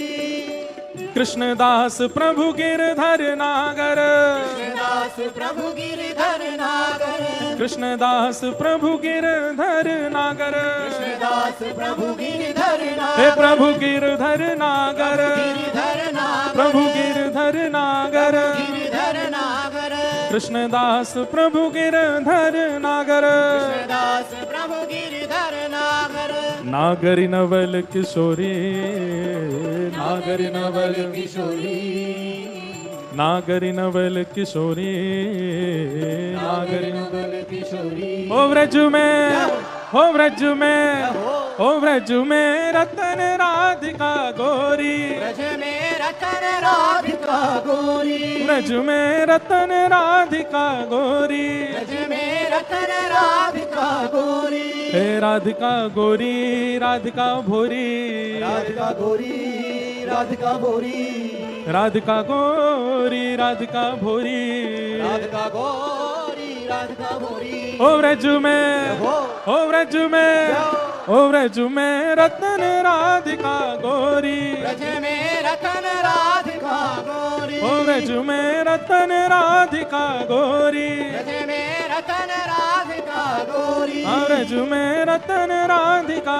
गोरी, ब्रज में रतन राधिका गोरी, ओ व्रज में रतन राधिका गोरी, ब्रज में रतन राधिका गोरी। ओ जय राधे राधे राधे राधे राधे राधे राधे, राधे राधे राधे राधे राधे राधे राधे, श्री राधे राधे राधे राधे राधे राधे राधे, राधे राधे राधे राधे राधे राधे राधे। ओ जय जय श्री राधे, जय जय श्री राधे, जय जय श्री राधे, जय जय श्री राधे, जय जय श्री राधे, जय जय श्री राधे, जय जय श्री राधे, जय जय श्री राधे। राधे राधे राधे राधे राधे जय श्री राधे, राधे राधे राधे राधे राधे राधे राधे, राधे राधे राधे राधे राधे जय श्री राधे, राधे राधे राधे राधे राधे जय श्री राधे, राधे राधे राधे राधे राधे जय श्री राधे, राधे राधे राधे राधे राधे जय जय श्री राधे, राधे, जय जय श्री राधे, जय जय श्री राधे।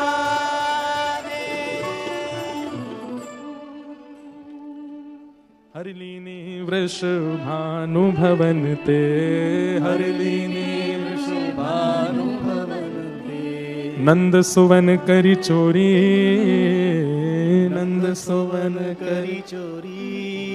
ओ कृष्णदास प्रभु गिरधर नागर, कृष्णदास प्रभु गिरधर नागर, ओ कृष्णदास प्रभु गिरधर नागर, कृष्णदास प्रभु गिरधर नागर। ओ नागरी नवल किशोरी, नागरी नवल किशोरी। ओ व्रज में, ओ व्रज में, ओ व्रज में रतन राधिका गोरी, व्रज में रतन राधिका गोरी, व्रज में रतन राधिका गोरी। व्रज में रतन राधिका गोरी। ऐसे ही श्री प्रिया प्रियतम के अनन्य रस का आज से लगभग 1000 वर्ष पहले जिन्होंने गान किया, नाम है श्री जयदेव महाप्रभु, श्री जयदेव गोस्वामी। उनका चरित्र हम लोग अब प्रारंभ करते हैं। थोड़ा सा आज कहेंगे, पूरा कल कह के फिर 3 दिन का इस सत्र विश्राम। महाप्रभु जगन्नाथ को आज तक जो अति प्रिय है, ऐसा जयदेव गोस्वामी के द्वारा कृत गीत गोविंद। गीत गोविंद में 12 सर्ग हैं बंधुओं। ये पूरी गीत गोविंद की किताब है। इसमें सारे अष्टपदियां हैं श्री जयदेव महाप्रभु की। एक अष्टपदी तो हम गाते हैं, श्रुत कमला कुच मंडल। क्या हो रहा है भैया? क्या आ गए? ठाकुर जी आ गए? हाँ, गीत गोविंद का ठाकुर जी आते हैं। ये तो हम सब गाते ही हैं। ऐसी अनेक अष्टपदियां हैं गीत गोविंद में। एक और मैं गाता हूं, मुझे बहुत प्रिय लगती है।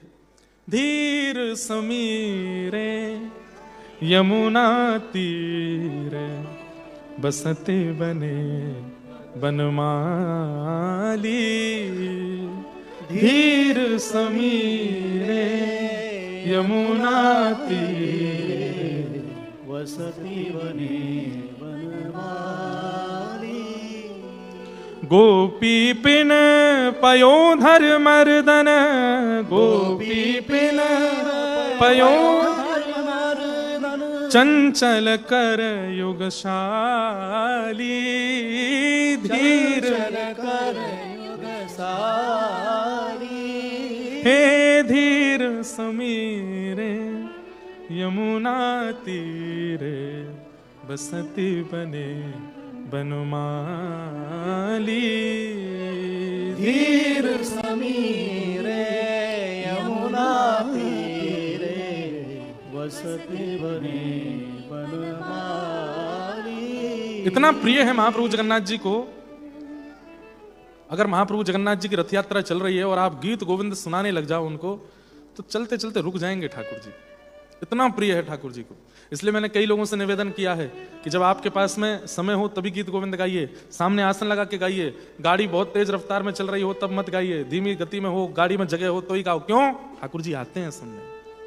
और इसका बात मैं कहूं तो मत मानना, नाभा गोस्वामी कहते हैं। आइए जयदेव महाप्रभु के चरित्र में चलते हैं।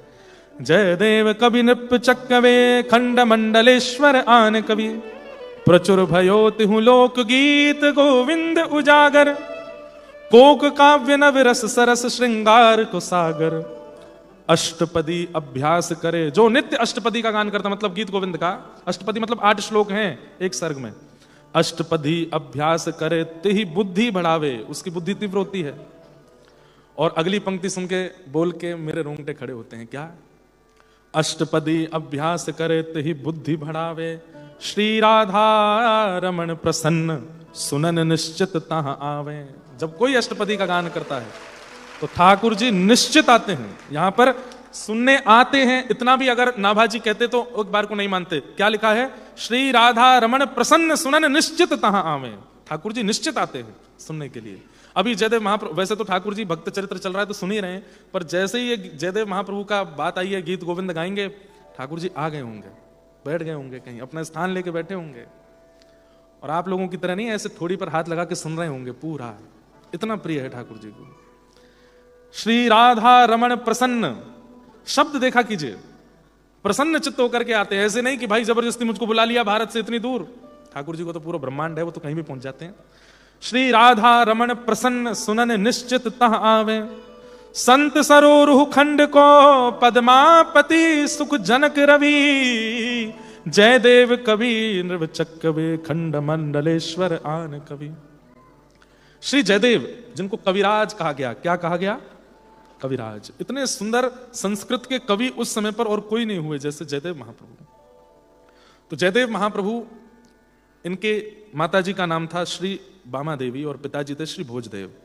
कैसे एक भक्त बालक जन्म लेता है, ध्यान से सुनना, बहुत अच्छी बात है, ध्यान से सुनना।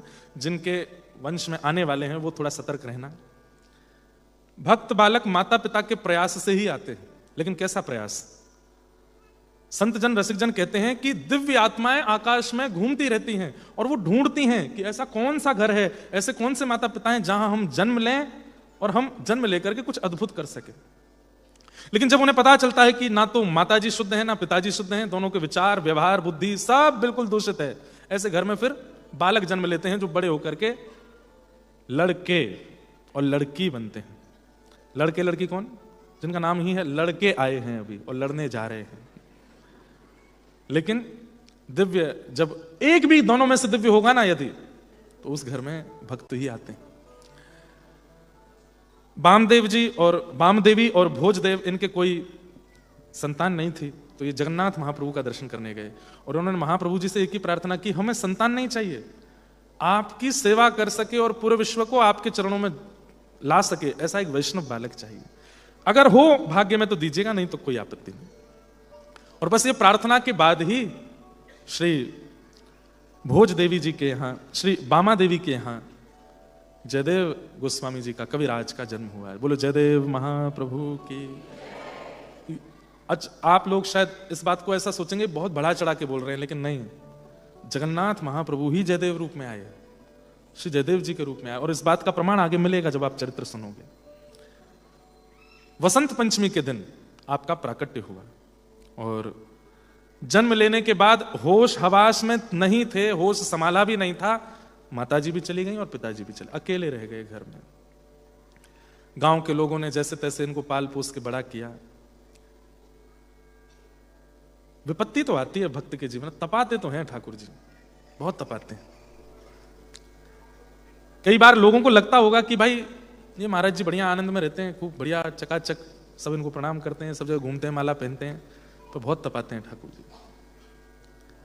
और तप करके ही, तपने के बाद भी उनमें विश्वास नहीं टूटता ना, उसी से वो राजी होते हैं, बोले हाँ अब बढ़िया।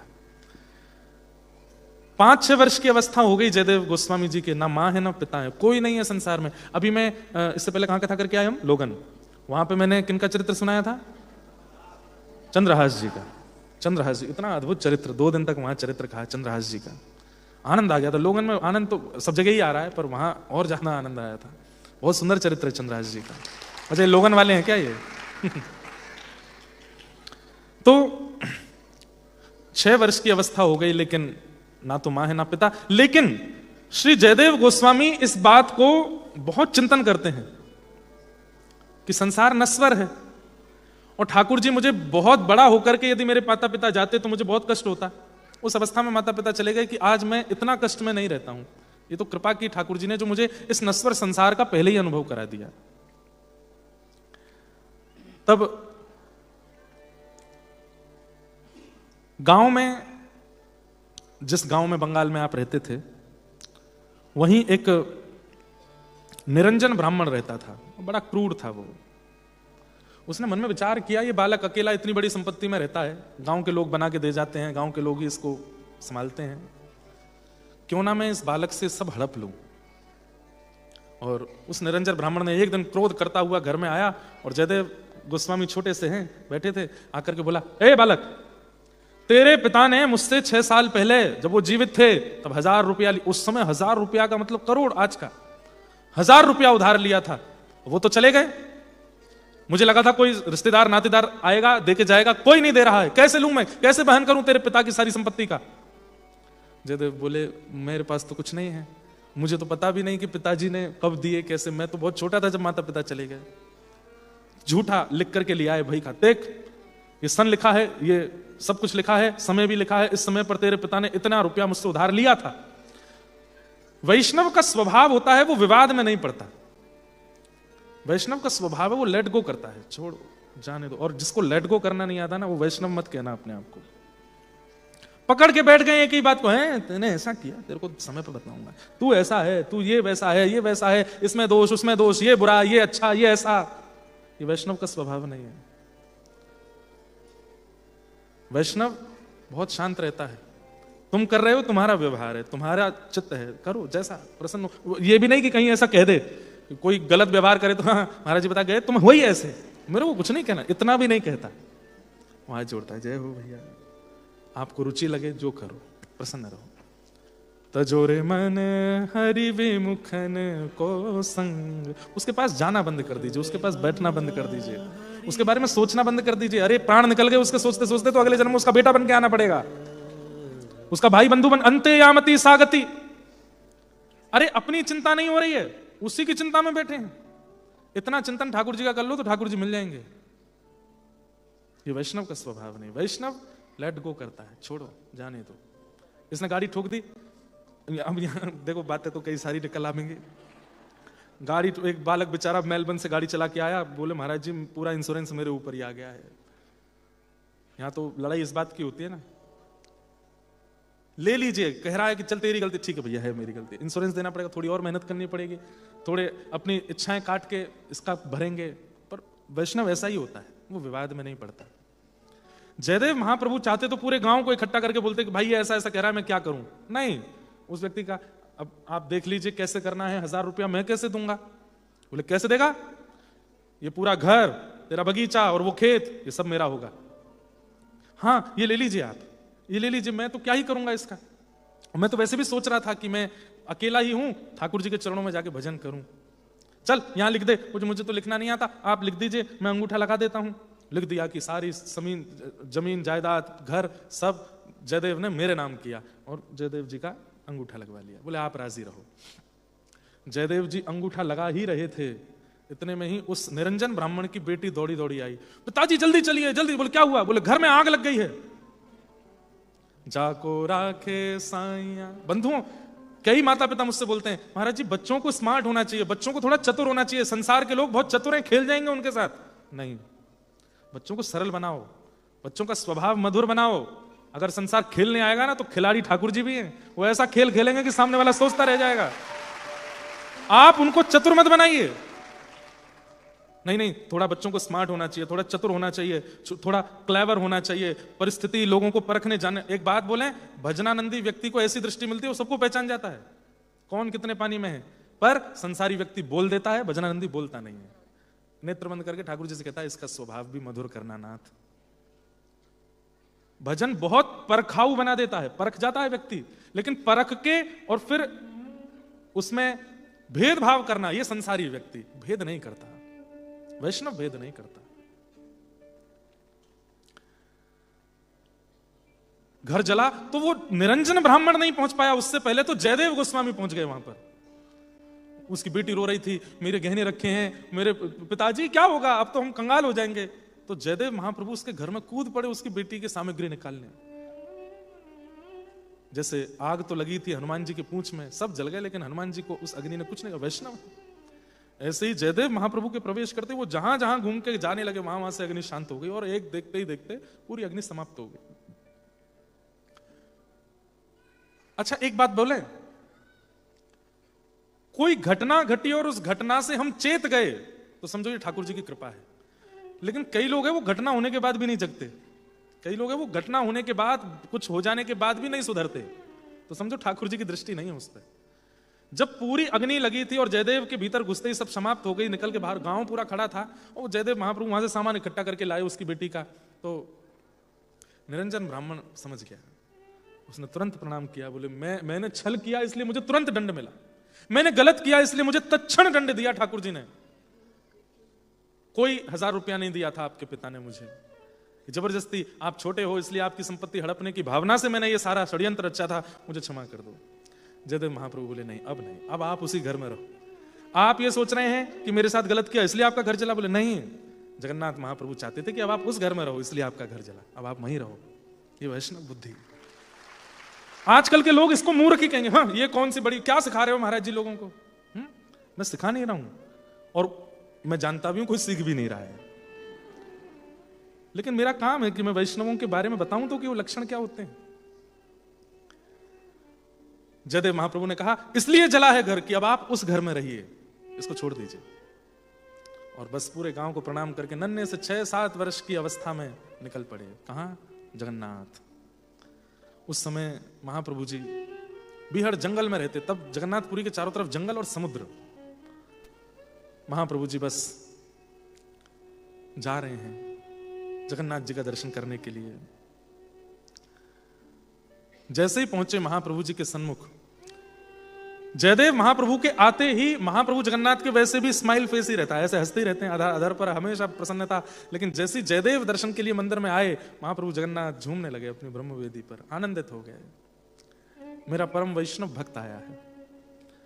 महाप्रभु जी को प्रणाम किया और आज्ञा ली कि जय जय, अब कृपा करें, मैं आपकी नित्य केली का दर्शन करना चाहता हूं, नित्य विलास का अनुभव करना चाहता हूं। ठाकुर जी बोले दर्शन किया करो, महाप्रसाद पाओ और एकांत में बैठ के भजन करो। जयदेव महाप्रभु भजन में लग गए। कैसा भजन करते थे? तो श्री प्रियादास जी वर्णन करते हैं भक्तमाल जी में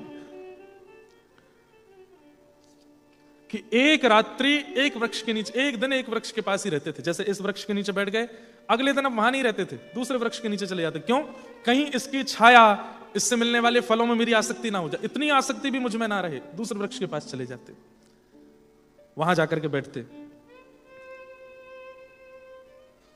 इस प्रकार कविराज जयदेव अभी भजन में लगे हैं, अभी लिखना प्रारंभ नहीं किया था, चिंतन कर रहे हैं। नित्य महाप्रभु जगन्नाथ जी का दर्शन करते हैं। धीरे धीरे आपकी अवस्था जब बड़ी हुई, तब एक विप्र था, उस विप्र के कोई संतान नहीं हुई थी। उसने महाप्रभु जगन्नाथ जी से जाके कहा कि नाथ, एक संतान यदि होगी तो पहली संतान मैं आपको सुपुर्द करूंगा, दूसरी संतान मैं अपने पास रखूंगा, आप कृपा करके कृपा करो। उसके यहां पर सौभाग्य से प्रथम पुत्री का जन्म हुआ, पुत्र नहीं हुआ उस ब्राह्मण के यहां। और पुत्री का जन्म होते ही वो तो घबरा गया, बोले कि पुत्र होता तो मंदिर में दे आता मैं, अभी पुत्री को क्या करूं। तो उसका लालन पालन किया। जब वो हो गई 15-16 वर्ष की, तब उस लाली को लेके गया और बड़े हृदय पर पत्थर रख के कहा कि जगन्नाथ जी, मैंने आपको कहा था कि मैं अपनी प्रथम संतान आपको दूंगा, लेकिन प्रथम संतान तो लाली है, मैं लाली को आपको कैसे अर्पित करूं, मेरा मन बहुत भारी हो रहा है, कृपा कर इसका समाधान करो। तो महाप्रभु जगन्नाथ जी ने स्वप्न आदेश किया, बोले कि आपने जो कहा है हम उसको स्वीकार करेंगे। मेरे ही जैसे रूप वाला एक व्यक्ति है, उसका नाम है कविराज जयदेव, तुम जाकर के अपनी पुत्री, पद्मावती नाम था इनकी पुत्री का, उसका विवाह कविराज जयदेव से करो। बोले कहां है? तो महाप्रभु जगन्नाथ जी ने पता बताया, जंगल में बैठे हैं, वृक्ष के नीचे बैठ के भजन करते हैं। और विचार, चिंता मत करना, घर नहीं है, परिवार नहीं है, बस दे देना, वो मैं ही हूं, तुम्हारी बात सत्य होगी, मैं तुम्हारी पुत्री स्वीकार करूंगा। पहुंच गए, दूरते दूरते पहुंचे, तभी क्या देखते हैं, वृक्ष के नीचे घुंघराले केश हैं, तन पर बहुत वस्त्र नहीं, बस एक कौपीन पहनी है, दिव्य कटाक्ष नेत्र हैं, बैठे हैं ठाकुर जी के ध्यान में। ब्राह्मण जाके अपनी पुत्री के साथ सामने बैठ गए। कविराज के जब नेत्र खुले, कविराज बोलूं तो समझ जाना जयदेव महाप्रभु। गीत गोविंद ऐसे ही प्रिय नहीं लग गया जगन्नाथ जी को, कुछ तो है लिखने वाले में। जयदेव महाप्रभु ने प्रणाम किया, बोले जय हो भगवान, महाराज मैं अमुक ब्राह्मण हूं, मेरे कोई संतान नहीं थी, तो मैंने आज से 15 वर्ष पहले महाप्रभु जगन्नाथ जी से कहा था कि मेरे संतान होगी तो प्रथम संतान मैं आपको दूंगा। अच्छा, प्रथम संतान में ये पुत्री हुई। जयदेव महाप्रभु, बहुत अच्छी बात है। फिर बोले मैं महाप्रभु जी के पास गया कि पुत्री को कैसे आपको प्रदान करूं। तो महाप्रभु जी ने कहा है कि आप उन्हीं के ही अंश हो, आप मेरी पुत्री को स्वीकार करो। चलो दुज तहां जहां बैठे कविराज अहो, महाराज मेरी सुता यह लीजिए, कीजिए विचार अधिकार विस्तार, जाके ताही को निहार सुकुमार यह दीजिए। जगन्नाथ देव जू की आज्ञा प्रतिपाल करो, डरो मति धरो ही है ना तो दोष भीजिए। हे नाथ, मेरी पुत्री को स्वीकार करो। जयदेव महाप्रभु बोले हम ये सब करने के लिए घर से निकले थे, इनको स्वीकार करके कहा मैं पेड़ों के नीचे रहता हूं, ये पेड़ के नीचे रहेंगे मेरे पास, और मैं तो 24 घंटे भजन करता हूं, वस्त्र भी नहीं पहनता। उनकी पुत्री को ही कहने लगे, बोले देवी मेरे अंग प्रत्यंग देख करके, मेरी रहनी सहनी देख के लगता है कि मैं कहीं से भी पति भाव निभा सकता हूं। अरे आप अपने पिता को समझाइए, मना करें। तब वो ब्राह्मण बोले, आप जगन्नाथ जी के इतने बड़े भक्त, उनकी बात भी नहीं मानोगे? तो बहुत अच्छी बात कहते हैं। क्या कह रहे हैं? बोले उनको 1000 सोहें, वो तो 1000 ब्याह करते हैं। उनको 1000 सोहें, हमको पहाड़ एक। बोले वो तो 1000 शादी करते हैं, 16,108 ब्याह किए बैठे हैं, उनको क्या दिक्कत है? पर मेरे लिए तो एक ही पहाड़ के समान है। ताते फिर जाओ तुम्हें कहां कहां खींचिए, जाइए। अरे कैसे व्यक्ति हो, कैसे भक्त हो, भगवान की बात नहीं मानते? बोले भगवान ही जब घर बिगाड़ने में लगे हो तो फिर क्यों माने उनकी बात? हम तो उनको प्राप्त करने के लिए बैठे हैं, और वो तो कोई ना कोई टांग अड़ाएंगे कैसे भी कि मैं उनको प्राप्त करने से चूकूं। अपनी पुत्री लेके जाइए यहां से, मैं ब्याह नहीं करूंगा। सही बताना, मैं और आप होते तो हम मना करते? नहीं। लेकिन भजन कितना विवेक दे देता है कि ठाकुर जी भी यदि कुछ कह रहे हैं तो उसमें भी पता है कि ये उचित है कि अनुचित है। आप ले जाइए अपनी पुत्री को, मैं इससे विवाह नहीं कर पाऊंगा। ब्राह्मण तो क्रोध में भर गया, बोले कि अरे महाप्रभु जगन्नाथ ने तुम्हारा नाम नहीं लिया होता ना तो कभी नहीं आता तुम्हारे पास। उन्होंने नाम लिया, इसलिए मैं तो श्रद्धा से आया था कि महाप्रभु जी जिसका नाम ले रहे हैं वो तो बहुत बड़ा भक्त होगा। कैसे भक्त हो? माता पिता गुरु की वाणी बिना ही विचार करहु मन।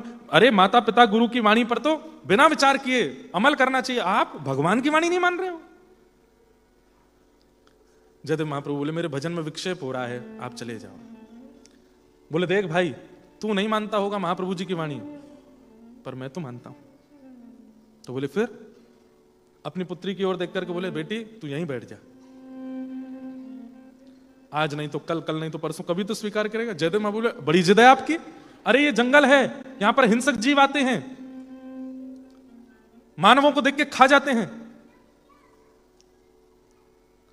तो बोले आप भी तो बच रहे हो उनसे, मेरी बेटी को भी बचा। बोले मैं नहीं बचाऊंगा। बोले कोई बात नहीं बिटिया, आज से यही तेरे परमेश्वर हैं, जगन्नाथ जी ने कहा है ना, बैठ जाए यहीं पर। और ऐसा कहकर के ब्राह्मण अपनी पुत्री को वहीं जंगल में छोड़ के चले गए। अब तो जयदेव महाप्रभु बड़ी सोच में, और नेत्र बंद करके जगन्नाथ जी से कहें क्या किया आपने? महाप्रभु जी तो मुस्कुरा रहे हैं। हाँ। बीच बीच में बात करते हैं। बोले तुम तो बुद्धिमान हो, अपने पिता को समझाओ, कैसे रहोगी मेरे? इससे अच्छा कोई और वर देखोगी, उसका घर होगा, संपत्ति होगी, परिवार होगा, भोजन पानी की व्यवस्था होगी, मैं यहां भजन करता हूं, कैसे रहूंगा? बोले मेरे लिए तो सर्वोपरि अपने पिता की आज्ञा श्रेष्ठ, और उसके बाद परम पिता जगत पिता जगन्नाथ जी की आज्ञा श्रेष्ठ। मुझको तो आप में कोई दोष ही नहीं दिखता है। महाप्रभु जगन्नाथ जी ने जिनको मेरे लिए चुना है वो तो मेरे सर्वस्व हैं। मैं आपका ही वर्ण करूंगी, और आप यदि मेरा वर्ण नहीं करेंगे तो यहीं बैठी बैठी बैठी दूर से ही आपका दर्शन करते हुए एक दिन प्राण त्याग दूंगी। महाप्रभु जी बोले बड़ी विचित्र जिद है ये तो।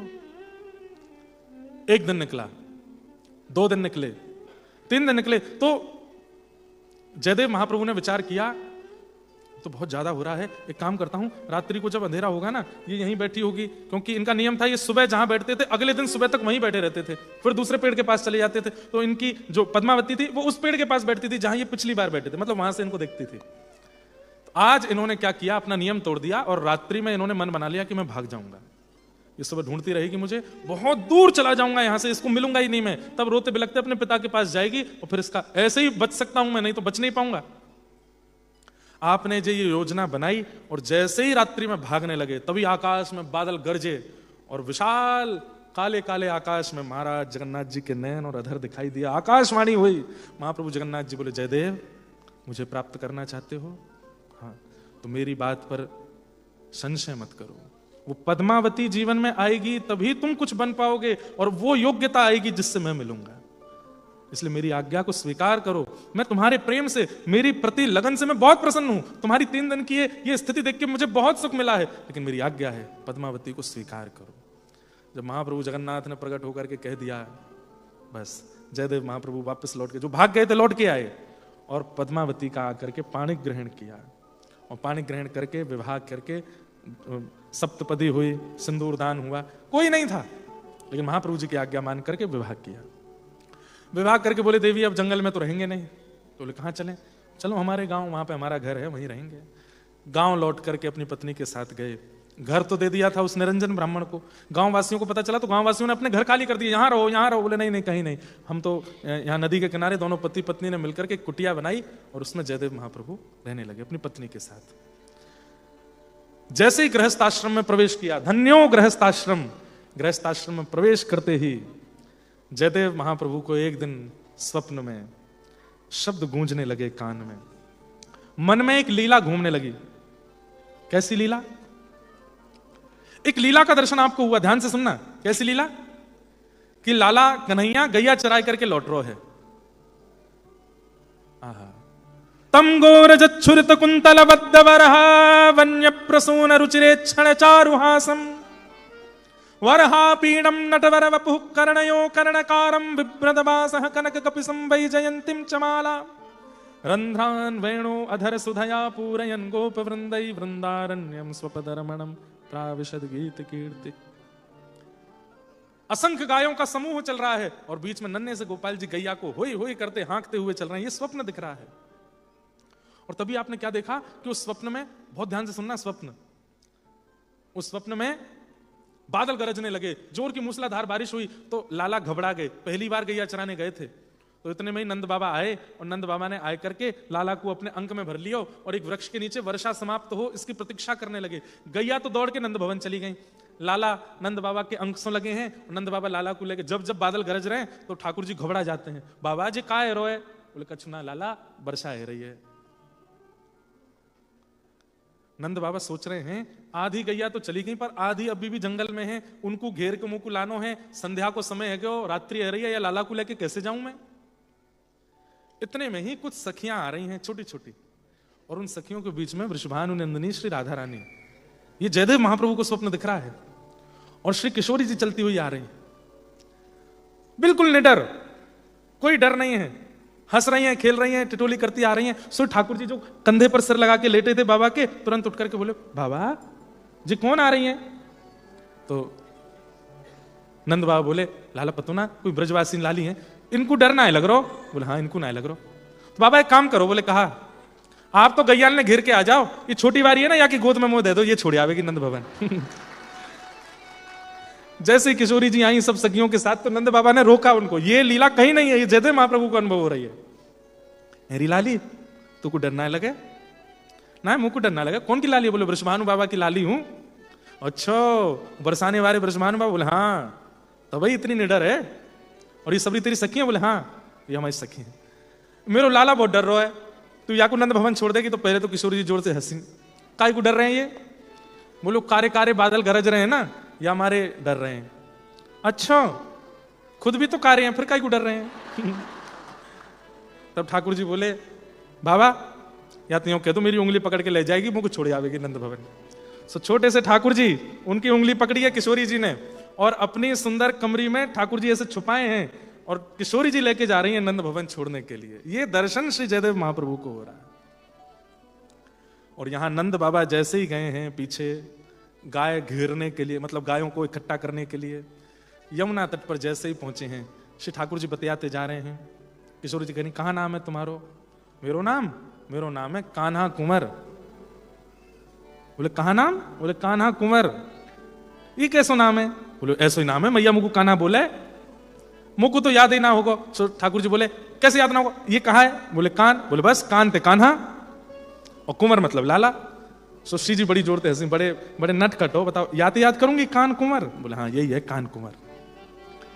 जैसे ही यमुना तट पर पहुंचे, यमुना जी का दर्शन करते ही व्रज अंतर ध्यान होने लगा, निकुंज के लता पत्र प्रकट होने लगे, सब सखियां अपने रूप में आने लगी। श्री जी ठाकुर जी देखने लगे जी का है है, तभी यमुना जी ने प्रकट है करके रूप को भान करायो। अरे श्याम सुंदर, अरे श्यामाजू, आप तो नित्य गोलोक धाम के नित्य विहारिणी बिहारी हो, यहाँ व्रज में लीला करवे आए हो, बड़ा अच्छा संयोग बनो है। नंद बाबा व्यस्त हैं और सब मैया अपने घरन में हैं, वर्षा के कारण ब्रजवासी छुपे हुए हैं, एक सुंदर रास बिहार को क्रम आप करो। तब श्री जयदेव महाप्रभु के मन में प्रथम रास हुआ। धीर समीरे यमुना तीरे बसती बने बनमाली। संध्या का समय है, सूर्य अस्त हो रहे हैं, आकाश में बहुत सारे रंग हैं, कहीं गुलाबी हैं, कहीं काले हैं, कहीं गेरुआ हैं, सौंधी सौंधी हवा चल रही है, वनमाला पहन करके श्याम सुंदर खड़े हैं और बगल में किशोरी जी खड़ी हैं, यमुना आदि सब सखियां मिलकर के ठाकुर जी की निकुंज सजा रही हैं और श्री श्याम सुंदर रास विहार कर रहे हैं। जयदेव महाप्रभु के नेत्र खुले और नेत्र खुलते ही तब महाप्रभु जी ने गीत गोविंद लिखना प्रारंभ किया। सबसे पहले उस लीला का वर्णन किया और तब से ये गीत गोविंद, बंधुओं गीत गोविंद प्रवचन का विषय नहीं है। गीत गोविंद आप सुनोगे तो आप हम पे तो करोगे ही, वैष्णव अपराध तो बनेगा ही, ठाकुर जी पे संशय होने लगेगा, हैं बढ़िया ऐसी लीला कर रहे हैं, अत्यंत गोपनीय है। इसलिए गीत गोविंद का केवल पाठ करो, उसका अर्थ समझने की आवश्यकता नहीं है। श्री प्रिया प्रियतम का नित्य विहार, नित्य विलास है गीत गोविंद। जयदेव महाप्रभु ने गीत गोविंद लिखना प्रारंभ किया। आप गीत गोविंद की रचना कर रहे थे, तब एक अष्टपदी लिखते लिखते आपके मन में आया, आहा, आपके मन में भाव आया, स्मर गरल खंडनम मम सिरस मंडन देहि में पद पल्लव मुदारम। इसका भाव क्या है कि श्री ठाकुर जी कभी कभी श्री किशोरी जी के श्री युगल चरणों को मुकुट उतार करके अपने सिर पर बहुत देर तक धारण करके रखते हैं। मतलब श्री जी एक सेज पर बैठी हैं और ठाकुर जी चरणों में बैठ करके किशोरी जी के श्री चरणों को अपने सिर पर बहुत देर तक ऐसे धारण करके रखते हैं। तब किशोरी जी कहती हैं, जय जय कहा कर रहे हो? बोले तीनों लोकन को बड़ो भार है या के ऊपर, तो या को शांति यहीं मिले, आप अपने चरणन को पधराए दो। तो ये विचार जब जयदेव महाप्रभु के मन में आया तो लिखते लिखते रुक गए। क्यों रुक गए? बोले कहीं ऐसा तो नहीं कि मैं बहुत ज्यादा लिख दूंगा कि किशोरी जी के चरणों को ऐसे अपने सिर पर धारण करके श्याम सुंदर रहते हैं, चिंतन करने लगे, कोई और भाव आए तो वो लिखूंगा। इसको पढ़ करके लोगों के मन में आएगा ये तो अतिशयोक्ति है। बताओ, किशोरी जी को सिंहासन पर बैठा के स्वयं नीचे बैठ के उनके सिर को, उनके चरणों को अपने सिर पर धारण करके खूब देर तक ठाकुर जी बैठे रहते हैं, ये लिखना मेरे को अनुचित सा लग रहा है, लेकिन मन में तो यही बात आ रही है। तो आपने कलम रख दी और बोले कि मैं बाद में लिखूंगा, थोड़ा और कुछ चिंतन आएगा तब इसको लिखूंगा। और आपने तुरंत पद्मावती से कहा, मैं स्नान करने जा रहा हूं, भोजन तैयार रखना, स्नान करके आके फिर मैं आगे का लिखूंगा। और ठीक है। आप जैसे ही गंगा स्नान करने गए, अब इनके चित्त में जो बातें आती थी, जो इनको चिंतन होता था, वो ठाकुर जी कराते थे। इन्होंने संशय करके उसको लिखा नहीं, तो ठाकुर जी जयदेव महाप्रभु का रूप धारण करके आए। जैसे ही लौट करके आए तो पद्मावती बोली, बड़ी जल्दी स्नान किया? बोले स्नान नहीं किया, एक बात याद आ गई, मैं जल्दी लिख दूं। और गीत गोविंद खोल करके ठाकुर जी ने कलम उठा करके लिखा, स्मर गरल खंडनम मम सिरस मंडन देहि में पद पल्लव मुदारम। इस पद को लिख दिया और लिखने के बाद बोले, देवी बहुत जोर की भूख लगी है, जरा भोजन करा दो। हाँ हाँ तैयार है, आओ। थाली लगाई, थाली में बढ़िया चकाचक ठाकुर जी पामे रोटी दाल चावल आदि सब सामग्री पाए। सामग्री पाकर के बोले, देवी अब मैं जा रहा हूं संध्या करने। और प्राचीन काल में माताएं बहनें पति के बाद उस थाली में ही खाती थी जिसमें पति ने पाया, अब तो संग ही पाती हैं। तो वैसे नियम यही है कि पति के बाद पति की थाल में ही पाओ। तो पद्मावती बैठ गई पाने, वो तो ठाकुर जी थे। जैसे पद्मावती ने पाया, उनके तो नेत्र बंद हो गए, ऐसा आनंद चित्त में होने लगा, प्रेम पुलकित हो गई, नेत्रों से अश्रु और पूरे शरीर में कंपायमान और रोंगटे खड़े होने लगे। इतना आनंद अनुभव हुआ, ठाकुर जी का प्रसाद। यहां जयदेव महाप्रभु स्नान करके लौटे, जैसे ही आकर के देखा कि पद्मावती पा रही हैं। जयदेव महाप्रभु बोले, देवी आज बहुत ज्यादा भूख लगी थी आपको, मुझसे पहले पा लिया, कोई बात नहीं, मैं रोकने नहीं है, आप पा लो, कोई बात नहीं, कभी कभी पा लेना चाहिए। भूख क्या लगी, आप पाके गए, आपके बाद ही तो पाया मैंने। मैं कहां पाके गया, मैं तो भी स्नान करके आया हूं। कहां रहते हैं आप? आप गए थे स्नान करने पर, लौट के नहीं आए थे? वहां लिख के गए हो अभी, अब पंक्ति लिखी, उसके बाद बोले भूख लगी है। आपको पवा के ही पाया, ये इल्जाम नहीं लगाओ हम पे कि हम आपके बिना पा रहे हैं। जयदेव महाप्रभु बोले, देवी मैं सुबह का गया हूं, अब आया हूं। अरे तो फिर वो पंक्ति भी तो लिख के गए हो, वो कोई स्वप्न है क्या? देख लो खोल के। जैसे ही जयदेव महाप्रभु ने देखा, स्मर गरल खंडनम, जो मन में आ रहा था वो लिखा था और लेखनी में अंतर था। जयदेव महाप्रभु की लेखनी जो थी वो सामान्य मानव की तरह थी, लेकिन ये जो अक्षर लिखे हैं, प्रत्येक अक्षर में ऐसा लग रहा है कि प्रिया प्रियतम किलोल कर रहे हैं, नृत्य कर रहे हैं। स्मर गरल खंडनम मम सिरस मंडनम देहि में पद पल्लव मुदारम। और इस पंक्ति को देख करके जयदेव महाप्रभु के नेत्र सजल हो गए। जय जगन्नाथ कहकर के आप रुदन करने लगे, जय हो महाप्रभु। मैं जो सोच रहा था, जो मेरे मन में भाव आ रहा था, मतलब वो सत्य है, आप उसको स्वीकार करते हैं कि ठाकुर जी बहुत देर तक किशोरी जी के चरणों को अपने सिर पर धारण करके रखते हैं। किशोरी जी कहती हैं, जय अब बहुत है, और भर जाओ, नहीं एक देर और रहने दो, बहुत बहुत बहुत भार है यहाँ पे, आपके चरण पड़ते शीतलता प्राप्त होती है। जयदेव महाप्रभु बड़े प्रसन्न हुए, दौड़ करके अपनी पत्नी को लेकर के गए और श्री जगन्नाथ महाप्रभु के सामने जाकर के गाने लगे। आप गाना तो चाहते हैं, श्रुत कमला कुच मंडल धृत कुंडल ए ललित कलित ललित वनमाल जय जगदीश हरे। आप गाना तो ये चाहते हैं, लेकिन जैसे ही आपने गाया श्रुत कमला कुच मंडल धृत कुंडल ए कलित ललित वनमाल, वनमाल बोलते ही जगन्नाथ महाप्रभु गाने लगे, जय जगदीश नहीं, जय जय देव हरे। हे जयदेव तुम्हारी जय हो, तुम इतना सुंदर लिख रहे हो। तो इस पंक्ति में जो जय जगदीश हरे की जगह जय जय देव हरे है, वो महाप्रभु जी गा रहे हैं, महाप्रभु जगन्नाथ गा रहे हैं। श्रुत कमला कुच मंडल धृत कुंडल धृत कुंडल कलित ललित वनमाल जय जय देव हरे। कलित ललित वनमाल जय जय देव हरे। ओ कलित ललित वनमाल जय जय देव हरे। कलित ललित वनमाल जय जय देव हरे। एक तर्ज ये भी है, हम तो एक तर्ज में गाते ही हैं, मतलब एक धुन में गाते हैं, पर एक धुन ये भी है। ऐसे भी जगन्नाथपुरी में महाप्रभु जी के सामने गीत गोविंद गाया जाता है। श्रुत कमला कुच मंडल धृत कुंडल धृत कुंडल कलित ललित वनमाल जय जय देव हरे। कलित ललित वनमाल जय जय देव हरे। दिनमणि मंडल मंडन भव खंडन भव खंडन मुनिजन मानस हंस जय जय देव हरे। मुनिजन मानस हंस जय जय देव हरे। राधे कृष्ण हरि गोविंद गोपाल नंद जी को लाल यशोदा कुमार जय जय देव हरे। राधे कृष्ण हरि गोविंद गोपाल नंद जी को लाल यशोदा कुमार जय जय देव हरे। राधे कृष्ण हरि गोविंद गोपाल नंद जी को लाल यशोदा कुमार जय जय देव हरे। राधे कृष्ण हरि गोविंद गोपाल नंद जी को लाल यशोदा को लाल जय जय देव हरे।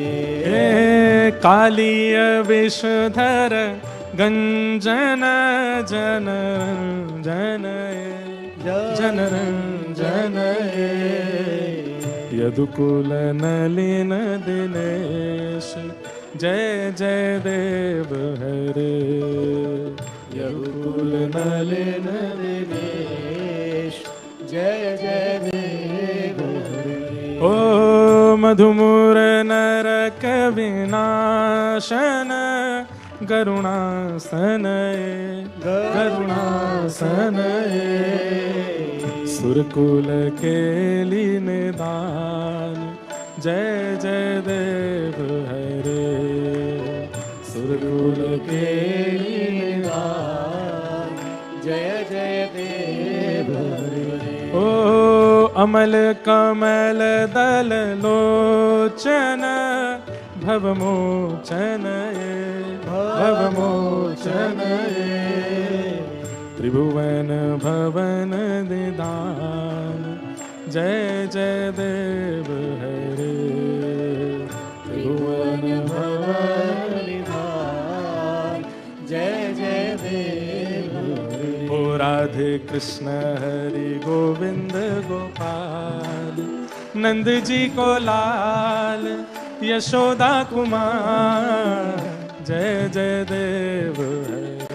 राधे हरि गोविंद गोपाल नंद जी को लाल यशोदा को लाल जय जय देव हरि हे त्रिभुवन भवन जनक सुताकृत भूषण जित दूषण जित दूषण समर शमित दस कंठ जय जय देव हरे समर शमित दस कंठ जय जय देव हरे ओ अभिनव जलधर सुंदर धृत मंदर धृत मंदर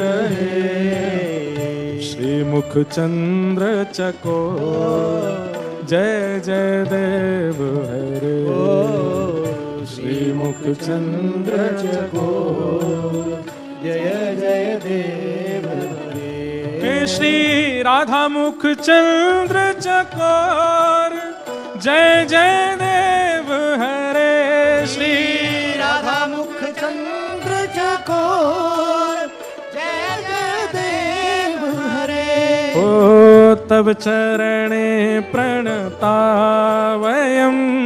इति भावये इति भावये कुरुकुशलं प्रणतेषु जय जय देव हरे कुरुकुशलं प्रणतेषु जय जय देव हरे ओ श्री जय देव कवेरिदं कुरुते मुदं कुरुते मंगलमंजुल गीतं जय जय देव हरे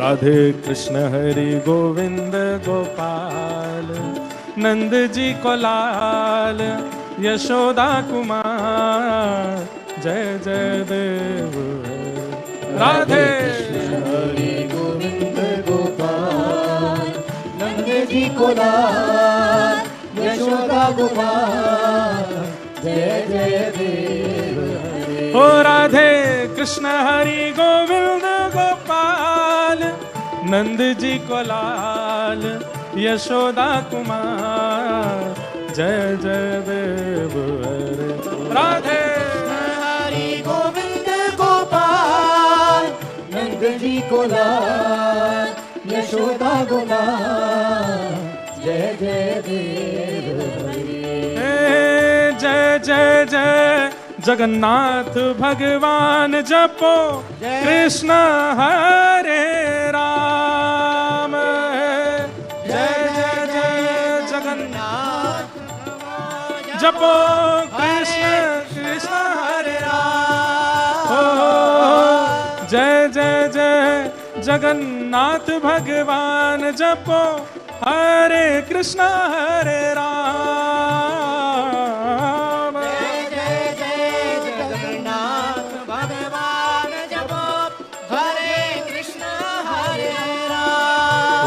राधे कृष्ण हरि गोविंद गोपाल नंद जी को लाल यशोदा कुमार जय जय देव हरे राधे हरि गोविंद गोपाल यशोदा को लाल यशोदा को लाल जय जय देव हरे भजो राधे राधे गोविंद गोविंद राधे राधे राधे गोविंद गोविंद राधे श्री राधे राधे गोविंद गोविंद राधे राधे राधे गोविंद गोविंद राधे गोविंद राधे गोपाल राधे गोविंद राधे गोपाल राधे गोविंद राधे गोपाल राधे गोविंद राधे गोपाल राधे हरि गोविंद राधे गोपाल राधे गोविंद राधे गोपाल